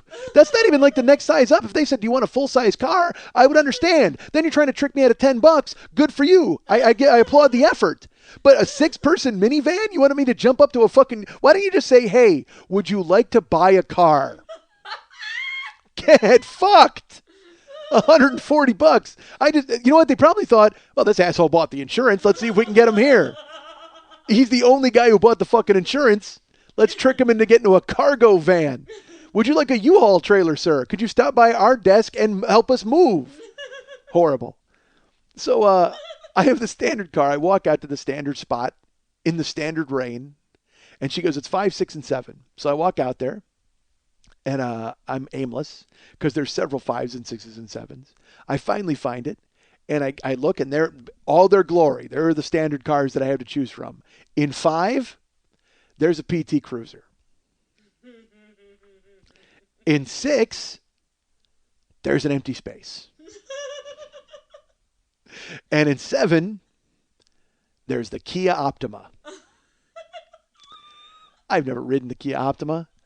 I wouldn't die in a PT Cruiser. I wouldn't give a fuck if you said, hey, dude, ride that PT Cruiser because when you leave, there's $1 million in the trunk you can take with you and no one will know. I don't give a fuck. It's not worth the day-long ridicule I would have to get from people pointing at me and going, hey, look, it's the Groovy Ghoulies. Fuck that. So I'm taking the Kia Optima. Fuck that. I'm grabbing that goddamn car that I've never seen or been in. And it's not bad. Truth to tell, it's not bad. I climb in it. It's a little gay. I mean, it's the gayest car I've the PT Cruiser is certainly much more gay, but the Kia is kind of gay. But I put my stuff in it and I climb in and, you got to start, the keys are in there and all that bullshit where they check your numbers. But, I try to set everything and I start the car and I set my mirrors and all of a sudden I look at my passenger side and my, the mirrors, you can control them from the inside with the rain, thank God. And I got the rearview mirror. The Kia Optima has the smallest mirrors of any vehicle I've ever seen in my life. I don't know if they're made for the natural shape of the Korean eye. Is that car? I think Kia is Korean, right? I don't know. I don't know who it's made for somebody who squints quite a bit. It's made for the elderly. I'll tell you what. Holy God, the smallest mirrors, like these weird, they look like minus signs, like these weird vertical. I couldn't believe it. I went, no. And in the rain, they're fucked because then they get covered in rain. You really can't see out of them.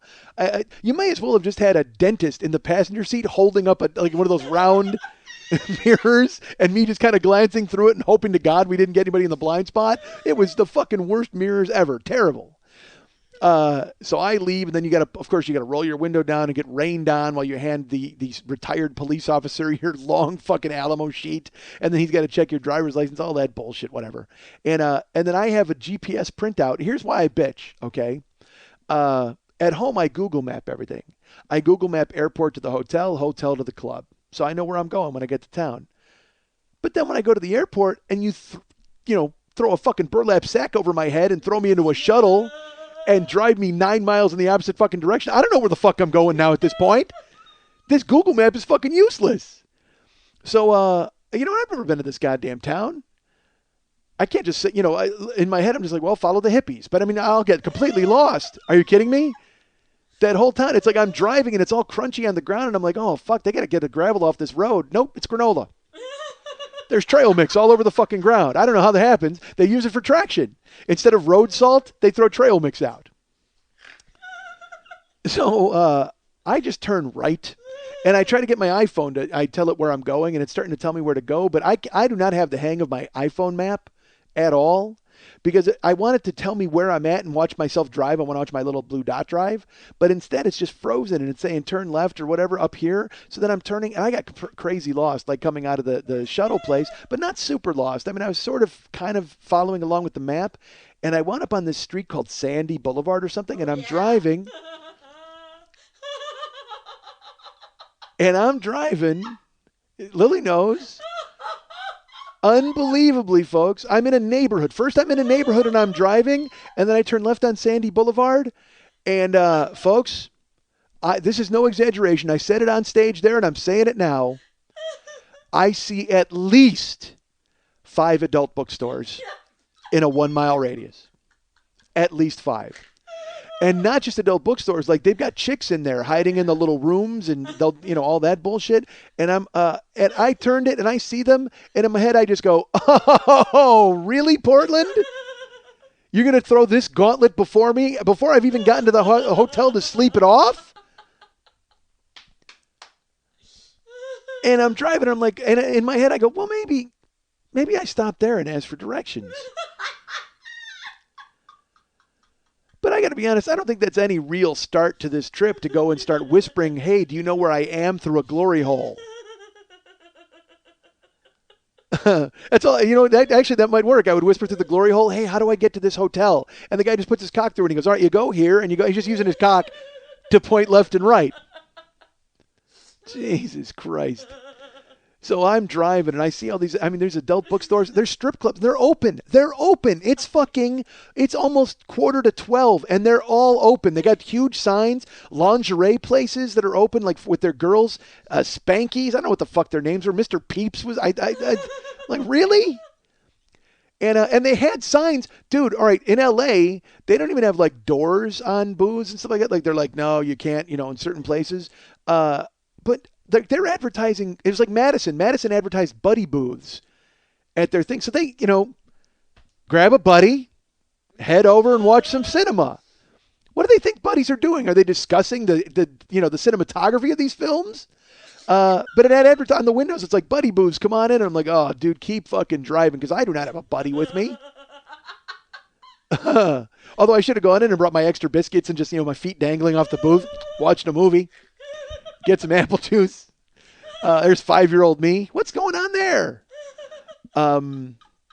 So I drive down Sandy and I make some turns. I move around. And then finally I get to a boulevard and I turn left and my iPod, it all locks in. I see where I'm going and I'm there. I'm driving and I'm staying at the Doubletree down by Lloyd Center. That's where I wound up staying. So I get, all of a sudden I see it. I can see the Doubletree and I'm awesome turn. And fucking Portland is a bevy of one-way streets. And I mentioned, the streets are covered in trail mix. And here's something, and I said this on stage, and I'll say it now. This crazy rain, nothing but rain. It's pouring rain. There's gloom. Do me a favor, Portland. Put away your bicycles. I understand you think you're saving the earth. I understand you're hippies and you want to go to and fro without abusing Mother Earth with your emissions. But it's not safe for anybody. It's not safe for you. I don't give a shit how many helmets and how much fucking patchouli armor you're fucking wearing. It's not safe for the guys driving. All these guys are on bicycles. Yeah, that's right. They knitted it. It's tougher than chainmail and more fun to smoke. No, you don't smoke patchouli, do you? I don't know. So, but these motherfuckers are on bikes everywhere. Every street I'm on, there's bikes. And then, like, the bike lanes are almost as wide as the regular driving lanes. And there will be 2 and 3 bicyclists. It's not even like one out of the blue. There are people who use strictly bikes. You can tell because it's a fucking weekday at noon, and there are people out there on their bikes. So I can't. I'm like, what the fuck? So I'm driving. I finally get to my hotel in the Lloyd Center, and I check in. At the Doubletree, and this is weird. I check in and they're like, "Oh, it's $9 to park your car for the night or whatever." So I said, "All right, it's downtown. I don't want to fuck around looking for a spot." And I give them all my information. I check in, and she goes, "Oh, okay, here." And she gives me my receipt, and she hands me 2 cookies, like these big, thick fucking cookies in a bag. And I go, I didn't order cookies. And she goes, "No, sir, that's what we do when you stay at the Doubletree Hotel. It's part of our world-famous recipe, and it's a way of us showing our hospitality to you and thanking you for taking this time to choose Doubletree. Please enjoy those cookies on ours, as our thank you," or whatever the fuck. And it dawns on me that even Priceline.com knows that I'm fat.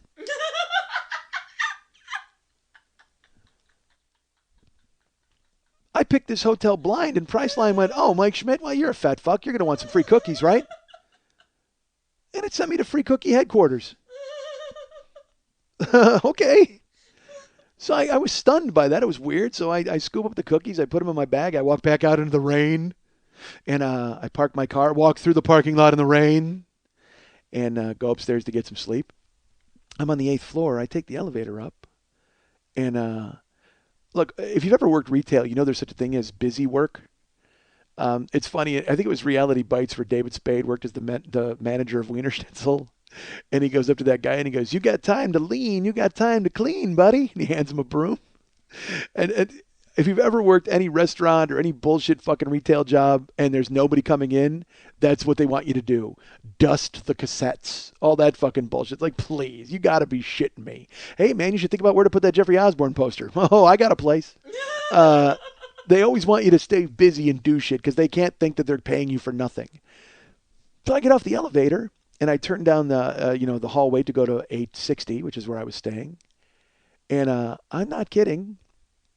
There are 4 maids, 2 Asian maids, and 2 Latina maids on their hands and knees cleaning the baseboards in the hallway. And they're chattering about in their native languages. And I won't lie to you, as I'm walking down with my free cookies and my luggage as I head to go sleep in my palatial bed, I felt like a wealthy landowner who walked down the hallway and had his serfs cleaning the baseboard in front of him. They should have been throwing rose petals at my feet, quite frankly. But it's just something disconcerting about walking out and there's there's Asian women on their knees. It makes you're like, well, fuck, I don't need a massage. Like, I mean, that's the first thing you think of. But they're two Latinas and two Asians, and they're cleaning, scrubbing baseboards with a squirt bottle and little tiny like rag. I'm like, you gotta be shitting me. I would laugh uproariously at the management if they said, hey, go clean the baseboards on 8 with a toothbrush and a fucking squirt bottle. I mean, are they pledging a sorority? I mean, what are they doing? These 4 women that they're tricked into doing this fucking nonsense. And so I have to step carefully so I don't stomp on them because they're very tiny. And I'm a large, wealthy, well-fed, corn-fed, beef-fed landowner who eats way too much bacon, as we learned in this first segment of this goddamn show. Even though I haven't had bacon in years. Not years, but it's been a while. So I walk down and I'm like, excuse me, ladies. Ha, ha, ha. I make uncomfortable, like, chattering and joking and, like, small talk. Ha, ha, how's it going, ladies? Good to see you. You're very busy. Because I don't know what to say. I'm uncomfortable. So they're like, thank you. And I get to my room. And I take off my white seersucker suit and I hang it up and I put my whip in the fucking barn. Terrible. Oh, it's a plantation. The Doubletree Plantation. That's not a bad name for a plantation. That's a good name for it. The Doubletree Plantation. I like it. Where we grow our own pecans to bake in our own cookies. I went in the room and I actually bit the cookie. Like I wasn't even hungry really, but I wanted to go to sleep. But I go, I gotta bite this cookie, right? And it had nuts in it. Like I was like, dude, come on, all right. But it was good. It was okay. But I'm not a nut guy. Well, they have nut trees in Portland. No, that's what the Doubletree is. The Doubletree is a nut tree. I don't remember what nut it is, but they are nut trees. There was walnuts and pecans that I bit into in this cookie. Fuck you. Grow a chocolate tree. That's all I care about. Grow a chocolate chip tree. I'm pissed at Doubletree. They've done this forever. I'm mad at their recipe. Their famous recipe. So I was planning on getting some sleep in the room because, again, I didn't sleep. It was a strategy, folks. It's what I did in Phoenix. And I had a sound check at 6 o'clock. So I closed the curtains and grabbed some sleep, listened to the rain. That was fun. And I couldn't sleep because I was nervous as fuck, trying to figure out if I could learn some jokes for the show that night. And I'm waiting and I'm thinking and I'm thinking and I'm waiting. And I finally wake up around, I got up at 4:30. I fell asleep about 1:45, got up at 4:30. And pulled out the scripts, started to look at some stuff, try to learn some jokes. And it was raining outside. And I should tell you, the Doubletree was about a mile. I got lucky. It was because I did Priceline for the hotel. It was a mile from the club. I mean, it was amazing that it worked out that way. So, but still, the show was at 8. I had a sound check at 6. And I was still pretty beat from flying and stuff. So, I didn't really want to drive to the fucking sound check. So Todd, I'll do this now. There are 3 people who I really, really, really need to thank for having Portland come through the way that it did. First and foremost are these 3 guys. Everybody, I thank everybody. Everybody was great. But these 3 guys really kind of kicked it into high gear, and I'll explain why later. But Chris, Todd, and Rich, Chris started the page.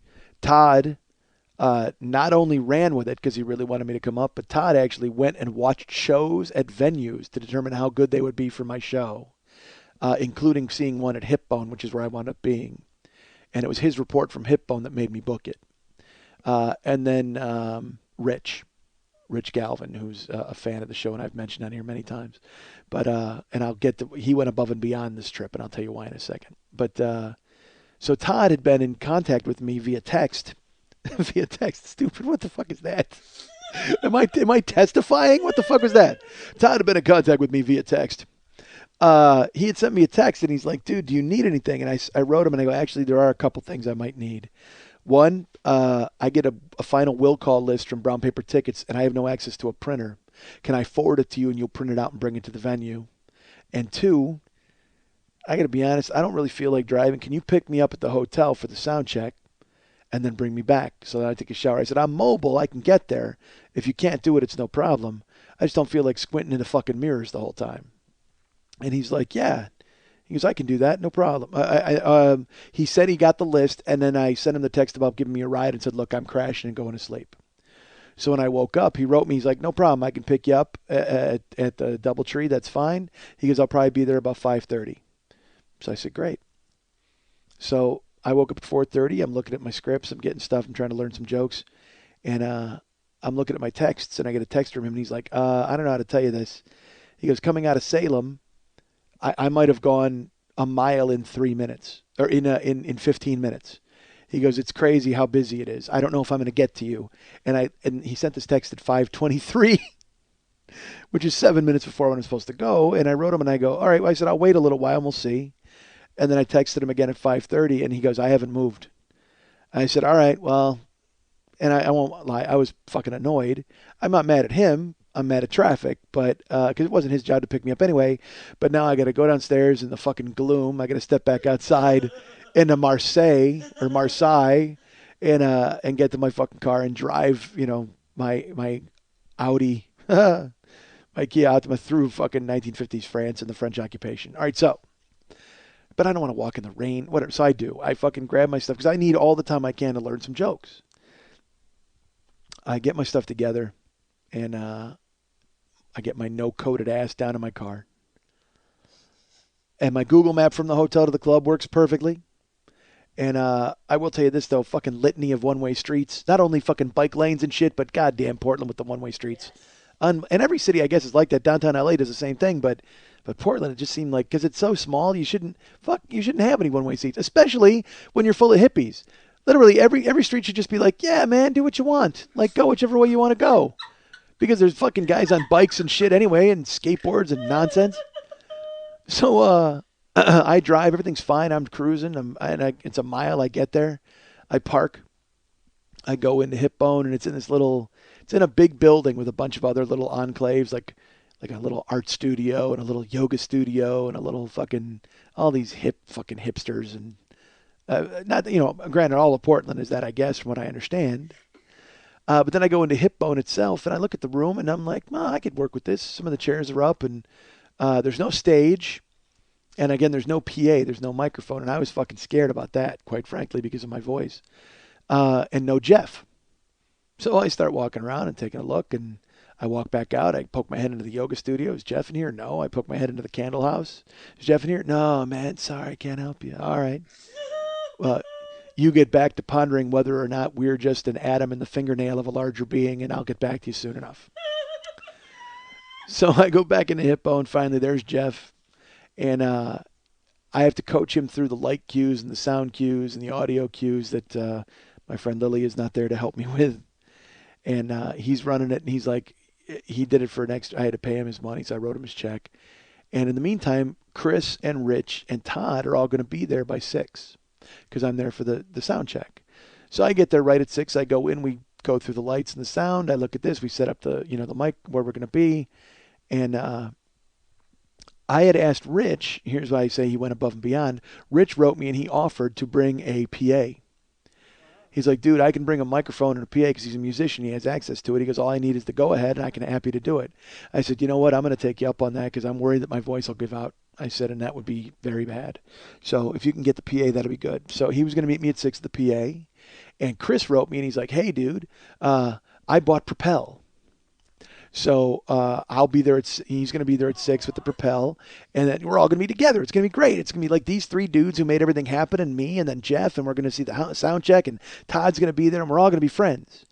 So I do the sound check. I go through the light and sound cues. I tell them what it's going to be, and I explain everything. Then I take a lap around. I tell them how many people are coming, and I tell them the list is coming with Todd. And now it's 6:30. No Rich, no PA, no Chris, no Propels, no Todd, no will call list, no patience.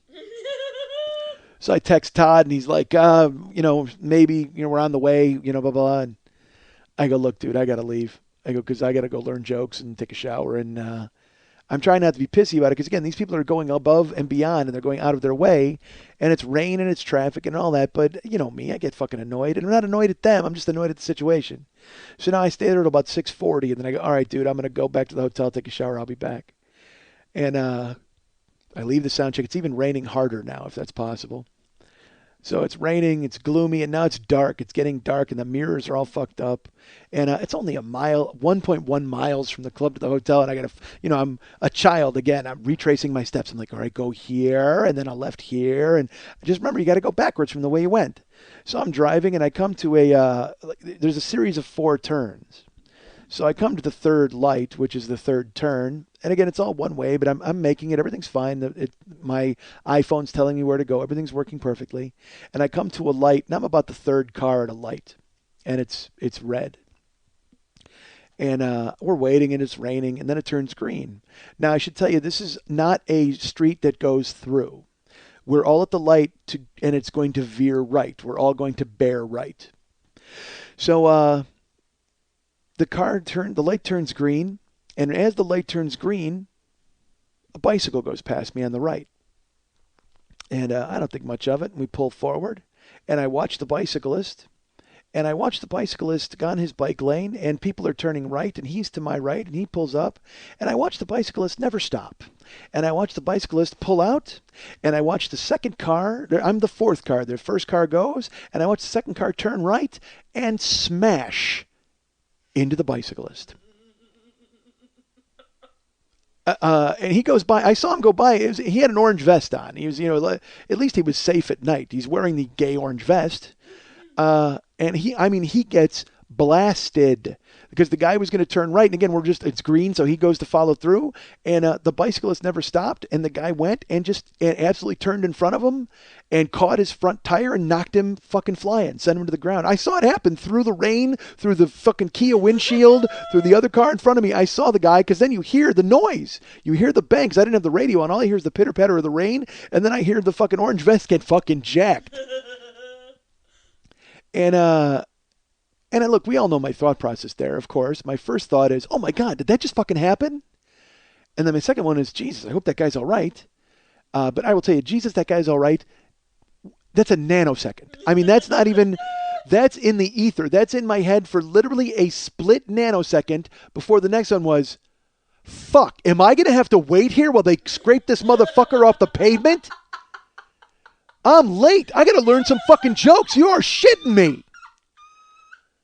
So people start to pull over, and the guy in front of me pulls over, and they're picking the guy up off the ground, and he's dusting himself off. And I said this on stage in Portland, and part of me just figures that the guy in the orange vest went, hey, I'm wearing the orange vest.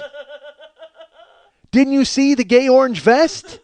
You got mirrors on your car because the guy wasn't driving a Kia. If he's driving a Kia, I understand why he doesn't see the guy coming because he doesn't have the natural Korean eye shape, and he can't see the guy in the fucking mirror coming. No, he was driving a big SUV, and he fucking jacked the guy. So orange vest gets picked up off the ground, and people start to pull over, and I start to pull up, and traffic is starting to slow. And I pull up, and there's the biker, and he's talking to this guy, and this guy's blocking the lane. And I have a choice at this point. I can pull over with everybody else. I can get out and fucking start screaming to move your goddamn car. Or I can take C.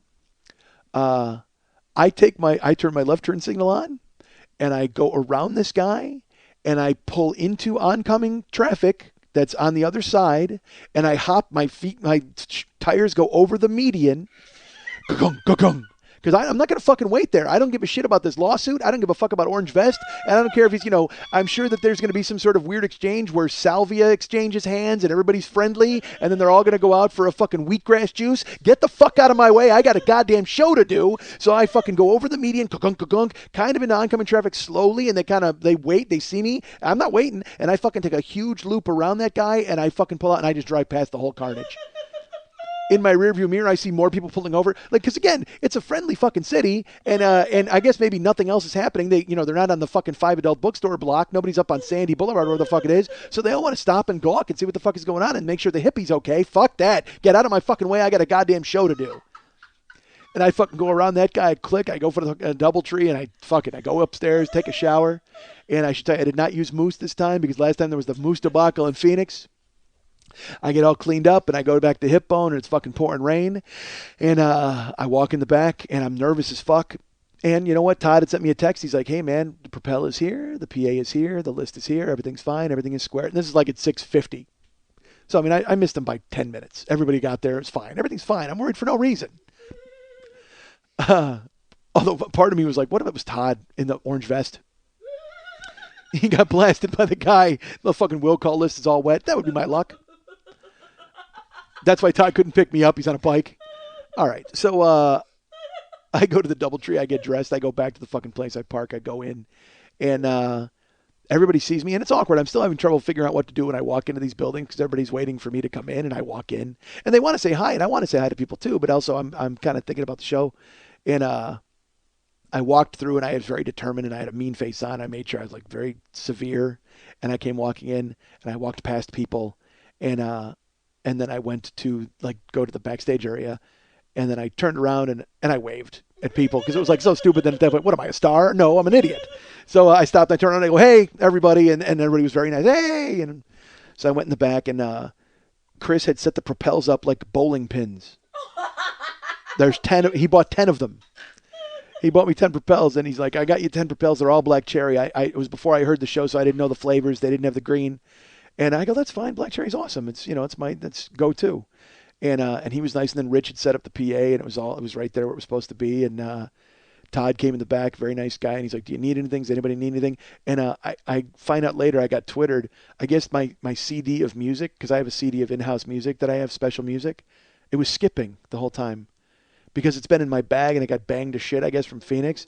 So people texted me and they're like, or Twittered me and they're like, if you hear the CD skipping, do not panic. We are taking care of it. And I'm like, okay. I didn't find that out till later though, because I'm not reading Twitters before my show. I'm still trying to learn some jokes. So I go in the back and I see the Propel and then I step out to go, ooh, okay. I go out to meet some people and Willie and Mickey Bogue are there. Willie sent me the Prince DVD. And they had offered to take me to breakfast. They were like, hey, man, we can go to breakfast. We'll hang out. So when I walked out, because I went to talk to Rich Galvin about the PA, and Willie and Mickey happened to be sitting by Rich. So I'm talking to Rich about the PA. He goes, it's all plugged in. It's all set. Everything's fine. If you need me, I'll come up and adjust it. I go, great. Thank you for doing that. And Willie and Mickey are like, hey, and they were real nice. And they wanted to say hi. And they had brought me a bag of stuff. They go, we brought you some stuff. And they went to hand it to me. And I go, do me a favor. You have to give it to me at the end of the show. Because Lily's been around me before the show, and I'm a fucking wreck because I have no idea if it's going to be good or bad. And if they were giving me something nice and valuable, I wanted to make sure that they had the chance to keep it in case if I did poorly. So I said to them very nicely, I go, look, do me a favor, just if you could just keep them, and I'll get it at the end of the show. They're like, okay, no problem, and they were nice, and I said hi to some people, and I went in the back. And I asked Rich Todd or Chris, which one of you wants to introduce me? And Rich said he would. And I sat down. And I didn't even get a chance to do These People Love You. I didn't get a chance to meditate on it or relax or breathe because I'm looking at jokes. I was panicked. And I'm sitting there. I'm drinking a Propel. I crack a Propel open. I'm sitting there. And the time seemed to fly by. I said, we'll go at 8:15 because I had gotten there around 8. And I said, do me a favor. We'll go at 8:15. But if there's a song playing at 8:15, let it end. And the guy goes, really? I go, yeah, don't just kill the music. That's ridiculous. I go, it's fine. And they're like, okay. So Rich then introduces me, and I went and did the show.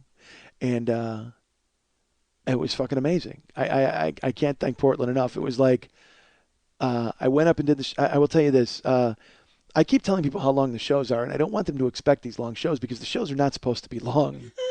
I'm doing the shows live to try to get them to be about 75 minutes and tight for festivals. I did the show in Portland, and at the end of the first segment, there's some blackouts and music throughout. At the first blackout with music, the lights came up. I looked at my watch. I was 45 minutes into the show, which is good or bad depending on who you are. If you're the guy running the room, you're probably not too happy about that, quite frankly, because you realize he told me, he goes, you got 5 hours from the time you show up. So from 6 o'clock to 11, you've got the room. And I said, well, I don't think I'll need all that time. You know, I'm not going to be here till fucking 11. That's ridiculous. Show starts at 8. So we wound up going at 8:15. That first segment was 45 minutes. And then I told stories, and I did the show. And I actually panicked in the beginning. I said to people, I go, you know what? If you laugh at this show, it's probably going to be a lot better because I kind of feed off of that. And I feel like I put a weird onus on the audience then to laugh, but I don't really mean to. It's just, it's my own awkwardness, and that's what I'm trying to deal with, and that's why I'm doing these shows on the road. I'm glad you show up. So time goes, and I do the show, and it gets to the point where, like in Phoenix, where I had 2 stories left and a certain amount of time left, and I told the people, I gave them the choice of did they want to hear which story did they want to hear, the story they'd heard before or the story they hadn't heard before. And then I told them flat out, it does not matter which one you choose because I'm doing the one you haven't heard before. And they were nice about it, and they laughed. And I said I was, you know, I usually tell like a story here from the show, like the 7-Eleven story or, you know, being trapped in the shower. And everybody's like, oh, they were nice. They wanted to hear those. But I said, look, I got to tell this other story. It's kind of important to the show. And so I did it, and they were very nice, and they indulged me, and I went ahead and did the show. And I did that final story. And at the end, the music, the lights, it kicks in, the epilogue, whatever. And they were very nice. You know, I got a nice ovation from everyone. And I went in the back and I looked at my watch, and it was fucking 9 minutes to 11. So I had told him, I go, dude, I'm not going to be here till 11. That's fucking ridiculous. But the show started at 8:15 and it went until 10 to 11. So that's it's about 2:35, 2:40, something like that. Which is not good, man. It can't be that fucking long. Which is why I'm trying to do it on the road and trying to figure it out. So what I'm saying, I guess, is when I come to your town, don't expect me to do 3 hours, please. Because that's the thing, is I keep telling people how long it is, and then I'm going to show up and I do an hour, and everybody's like, what the fuck, dude? Which I hope doesn't happen. I would hate nobody would come up to me and go, what the fuck, dude? But the show went great. It was so good, and I was so sweaty. Jesus Christ, I was exhausted at the end because the show is a fucking body blow. I'm not gonna lie to you, and everybody was great, and afterwards I got to meet people, and I everyone who came, and you know I met Michelle and Tom. There were a couple of times, but Tom came up and shook my hand.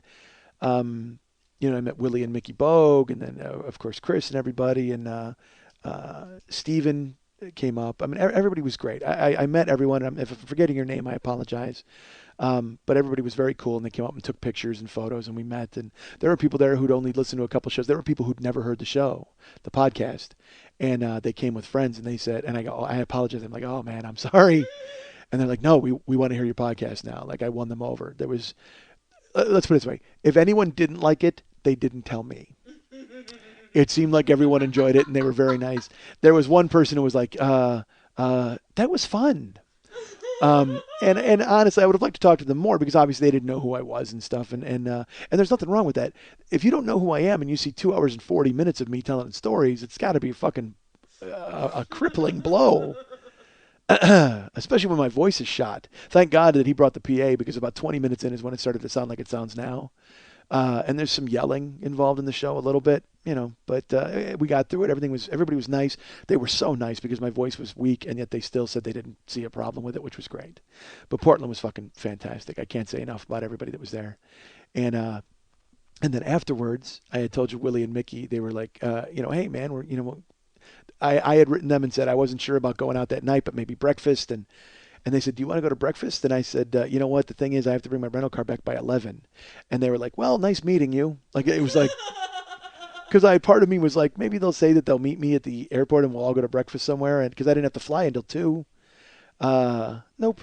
They were like, nah, that's not going to work. And I'm like, all right, that makes sense. And then after the show, I kind of thought I was going to hang out. Like in Phoenix, I told you, I went looking for Vice. Like, I mean, because I'm amped up at the end of the show and I'm a little exhausted, but I'm still I got a lot of adrenaline.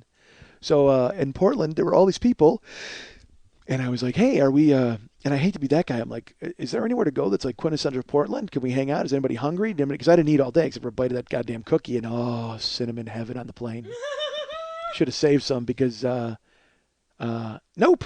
everybody wanted to get away from me as quickly as possible.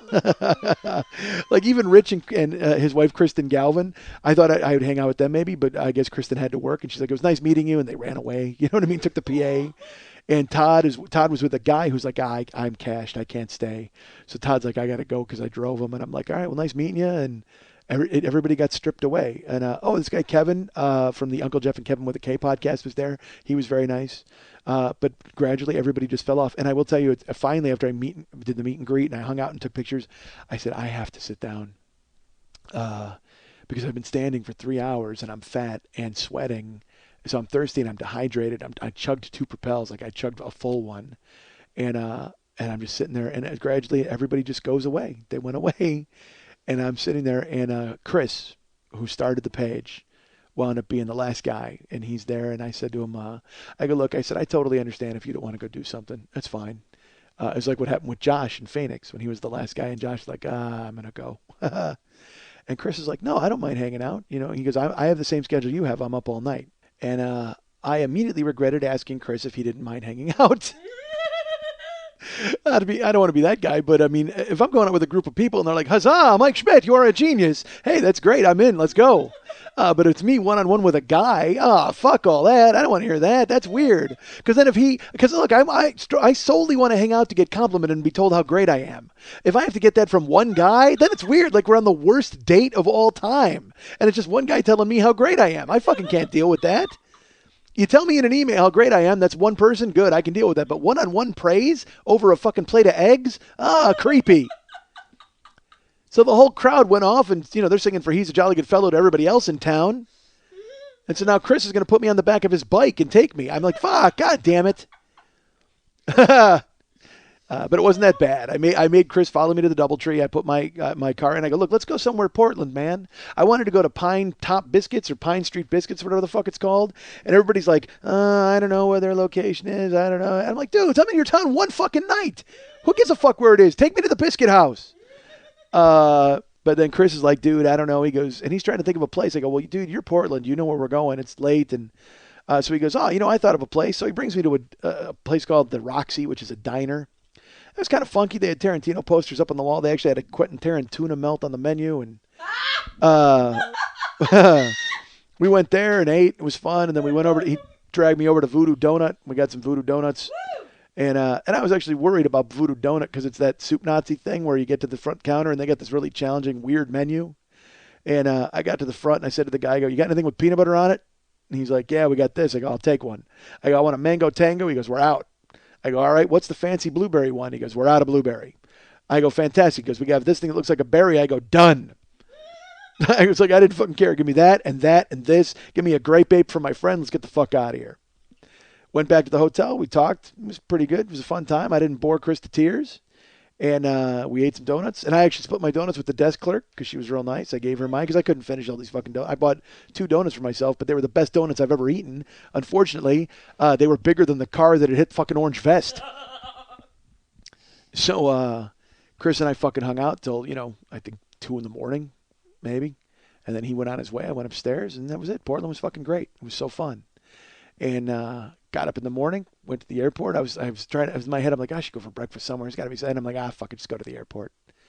So, and I was starving. I hadn't eaten. Again, like when we went out to eat at the diner, I ordered a fucking turkey avocado bacon sandwich, but then they brought it and the avocado was guacamole. Like, and it wasn't really like nice homemade guacamole. It was just squishy, that nasty, like unripe. Oh, it was fucking gross. So I ate half a sandwich. You know what I mean? So I was still hungry. Got up in the morning. I'm like, well, cool. I'll go eat something in Portland at the airport. Bring my fucking Alamo rental car to Eugene. Drop it off. Get the ride via the shuttle from a guy named Caesar, who's originally from L.A., but now he lives in Portland, and he's excited because he gets to drink all the time. I'm like, great, you're driving the shuttle. I got a fucking hophead driving me around, or Hops Head. Hophead's a heroin guy. Hops is beer. He's more of a juice head. Whatever the fuck. I don't know what he was. He was Caesar, the fucking shuttle driver. Takes me in, I check in. I got like 3 hours to kill at the airport, and it's Saturday afternoon, folks, and that started the NBA playoffs. And I don't know if you know who the number 1 seed of the NBA playoffs is. That's right. It's your Chicago Bulls. So I get in the airport. I'm excited. I go through security. I take my shoes off 9 times, and they look at my fucking clothes and whatever the fuck. I get pulled aside because I have a huge brick of soap that they think is a weapon. They go ahead and probe that for a while. I walk into the airport. I start looking for food. Dude, they got Wendy's, something called Pizza Schmitza. Look, I'm sure that's quintessential Portland, but I'm not eating a Pizza Schmitza. And then they had a Mexican joint. And one of my great joys is to eat Mexican food in the airport. I don't know why. I like Mexican food at the airport, even though it's not good Mexican food. But it is. There's like that blue tortilla in Vegas. I always eat there. Fuck. If I can get there early enough to get a breakfast burrito, oh my God, my life's complete. So I go to the Mexican joint and I go and they got the Bulls on the TV. I'm like, awesome. I look up. The Bulls are down by 12 in the third quarter at home to a team that's under 500. I'm like, fuck, I can't sit and watch this nonsense. I actually sit down and I order a drink. I get some water. I'm looking at the menu and I go, fuck, I can't watch the Bulls lose. That'll be so depressing. That'll be the worst way to end the trip to Portland. I'm the king of this town. People carried men on their fucking shoulders last night. I'm the man. The buzz is circulating. Rip City got ripped by me last night. Everybody knows it.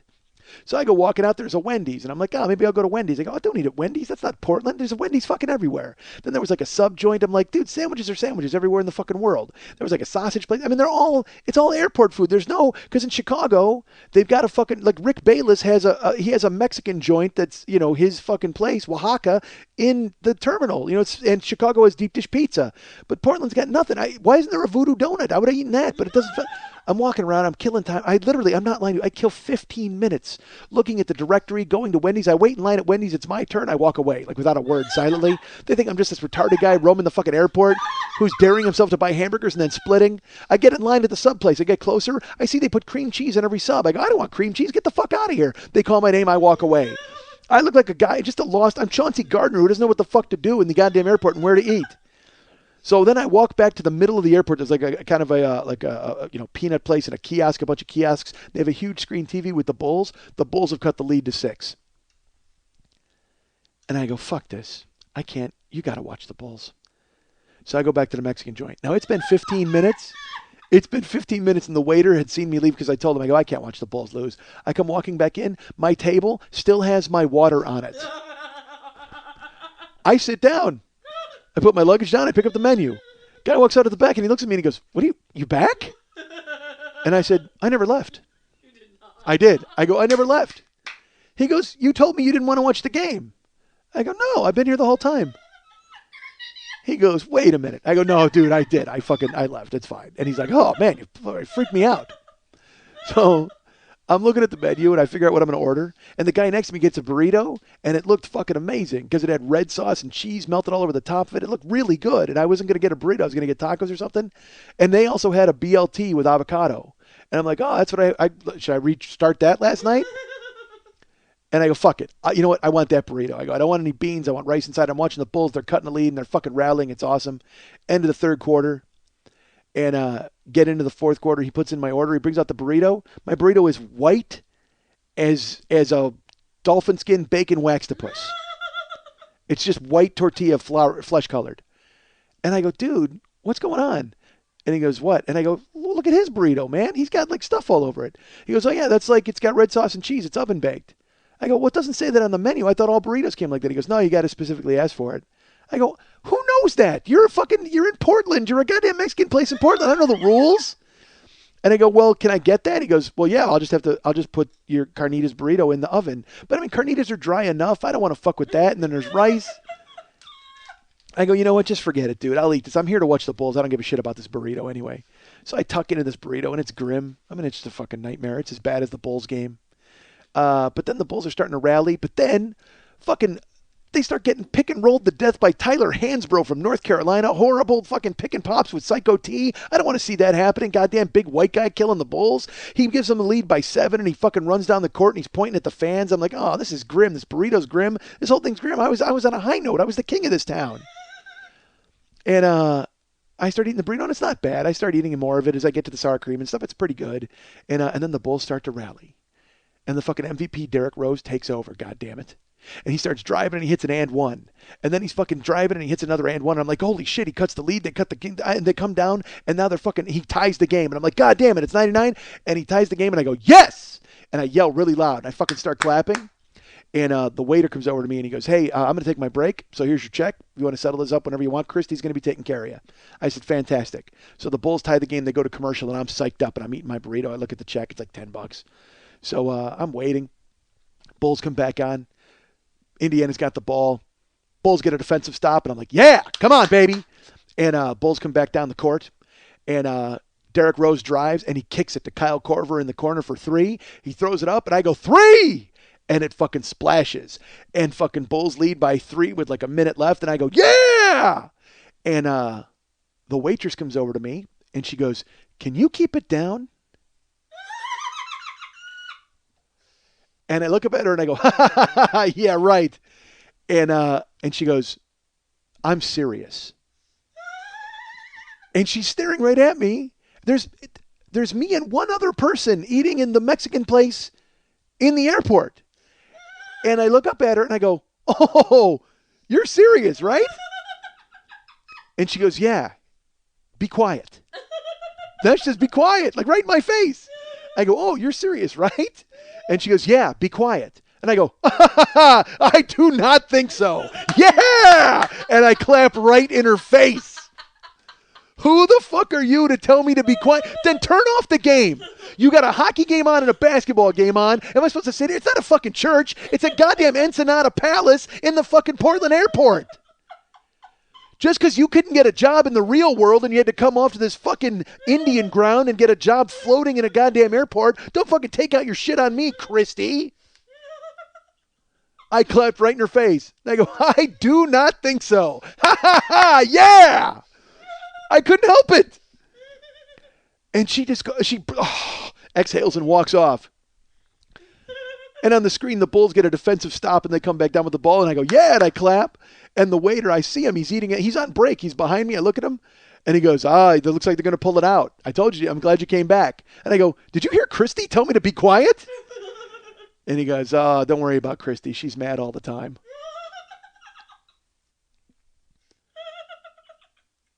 So I come to Portland. I'm the king of the town.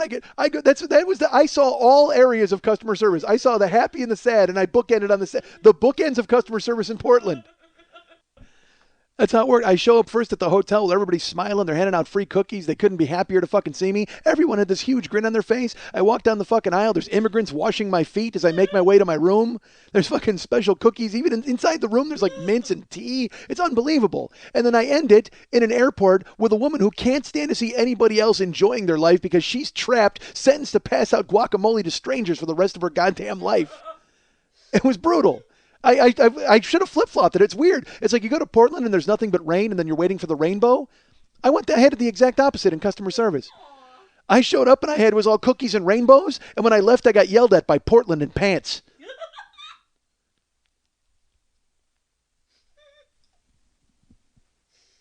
You guys can get me at Mike@MikeSchmidtComedy.com. You guys can be my friend at Facebook.com/the40-year-old-boy. You can find me at Twitter.com/the40-year-old-boy. You can find our friend Lily Von Stupp at Twitter.com/MNTs. You can also follow her at Twitter.com/Lily Von Stupp. And if you'd like to write her a personal note and find out who it exactly is on that list of people that she hates, because I'm sure she'll share it with you, you can go ahead and write her a note at Lily@burlesque411.com. That's Lily, Lili, at burlesque411.com. Zazzle.com/40-year-old boy. Please buy all his stuff. Want to remind you folks about the Monday Night Teas. Man, my voice is fucking shot. 2 hours. Well, it wasn't even that. It's just that, it's got to be, polyps on my throat or something? What do I got? Gonorrhea.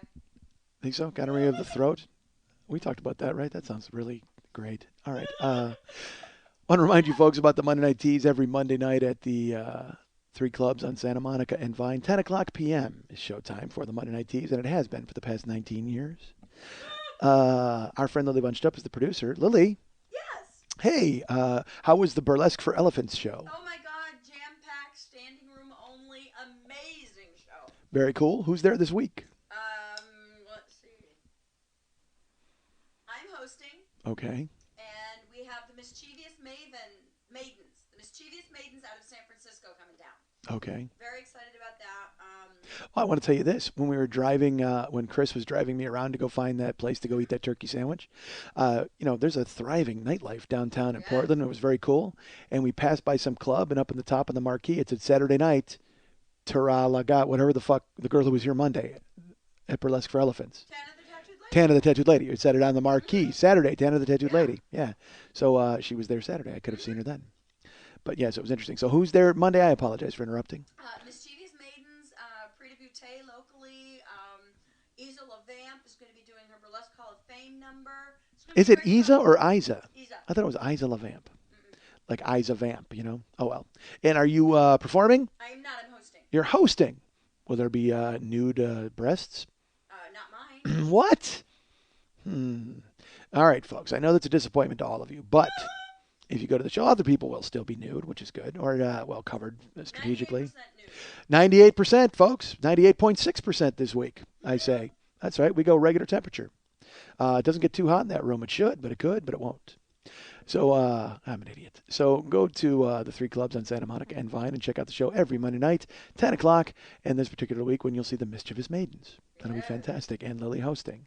And hopefully by then she learns to say mischievous instead of mischievous, because that's not a word. I don't like mischievous. That's what it is, though. I don't like it. So, okay, Lily Von Webster, go ahead and change the rules of English. I do all the time. Disappointing.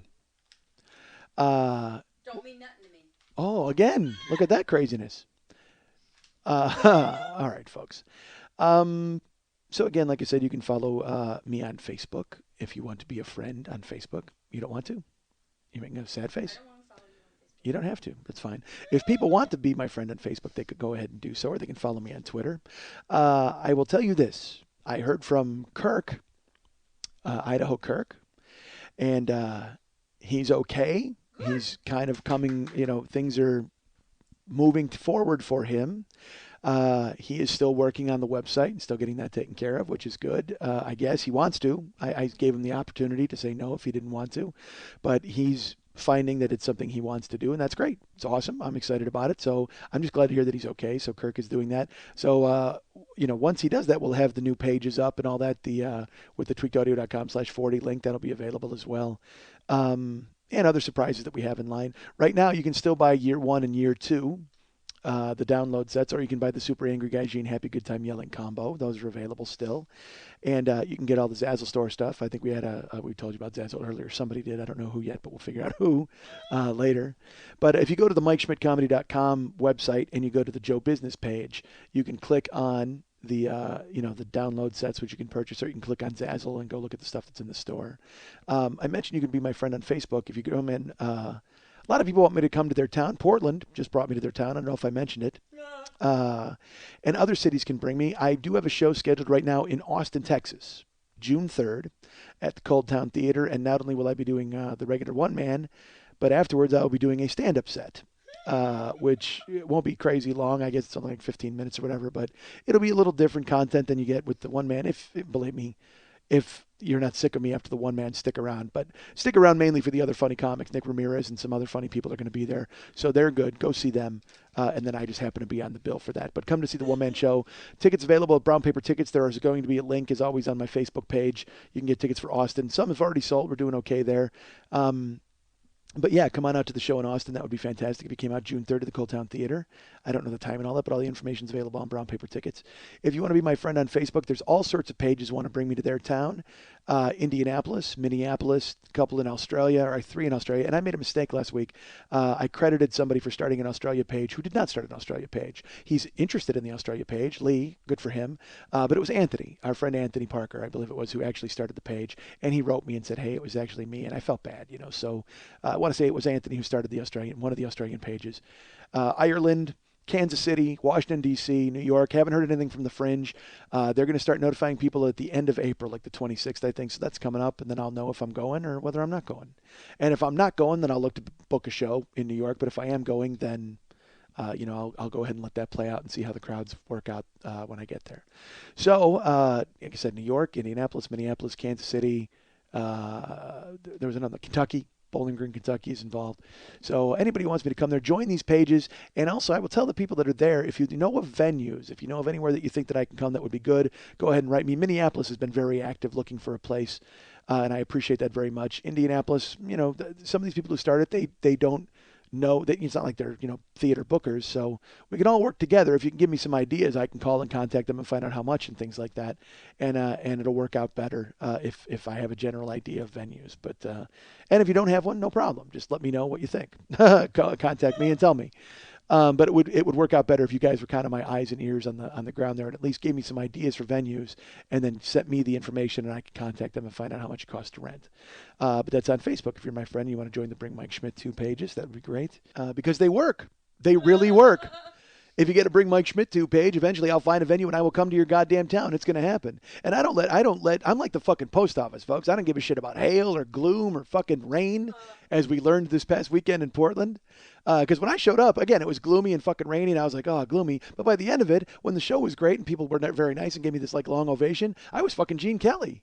I was goddamn singing in the rain. That's what I was doing, baby. Not singing so much. If I bust out under the boardwalk in the rain, I think even the rain stops and goes back up into the fucking cloud.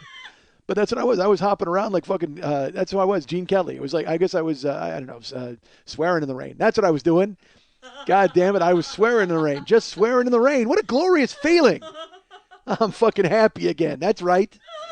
Oh, it was fantastic. But that's who I was. I mean, I showed up and I was gloomy. I got a fucking hoodie. It was like, it's different kinds of rain. When I showed up, it was the rain from Seven, where they're chasing John Doe and it's fucking crazy pouring rain in the alley and you hate it. But then at the end, boom, singing in the rain. I'm fucking swinging around on a light pole with a goddamn umbrella. Awesome. Fuck, I almost drooled there. I almost rained on you. You rained on me earlier with your drool. It's a wet show, folks. Oh, and it's funny. I should tell you this. Fucking Willie and Mickey. I mentioned Willie and Mickey Bogue were there and they wanted to take me breakfast. And they were very nice about it. And they I had kind of chased them away a little bit. But then they went to give me a package. I think I mentioned that earlier. They were like, here's a bag. And I go, do me a favor. Just, give it to me after the show, because I couldn't concentrate. I had to go learn some jokes. So at the end of the show, I'm doing the meet and greet and I'm meeting everybody. I'm getting stuff. People are being very nice and taking photos. And they come up to me and they give me the bag. And I open the bag. And in the bag is Propel, Throat Coat tea, and lozenges, like cough drop lozenges. And I pull them out and I look at them and I go, great. Thanks for giving them to me after the show. I just talked for 3 hours. I appreciate you making sure my voice is going to be okay on the way home. And I did this in front of people. And then there's a beat. And both Willie and Mickey literally at the same time go, we tried to give you the bag before the show, and you didn't want it. Jag off. And it's like, and I went, oh, yeah, oh, sorry. I had to stand down because I was in crazy show mode and I was all fucking amped up. And I'm like, hey, how you doing? Good to see you. A couple of naked lady tees. I'm ready to fucking go. Free bowl of soup in that hat. And I open the bag and I look their gift medicine directly in the fucking mouth. And I'm like, oh, way to give them to me after the fucking show, idiots. Ha ha, Willie and Mickey, dorks. And then there's like, stupid, we tried to give it to you before the show and you didn't fucking want it. Oh, yeah, that's a good point. Sorry. Ha ha ha, idiot. I slink off. And then, you know what? And then I was like, hey, I can go to breakfast at 11. Nah, no thanks. No wonder they want to go to fucking breakfast with me. Because I tried to make fun of them in front of a room full of people and bust their balls. And they busted mine right fucking back and I looked stupid. And they're like, dude, seriously, we got the drop on you? We can't have breakfast with you. That would be less than entertaining. How fucking horrible.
am just stupid enough to think that when people listen to me and they listen to the show, they should take my honesty and go, oh, wow, how refreshing his unvarnished honesty is.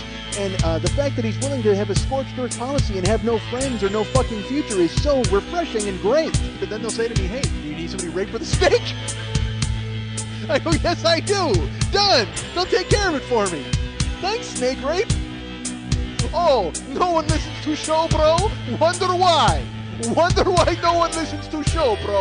I don't want to listen to show, bro. Please.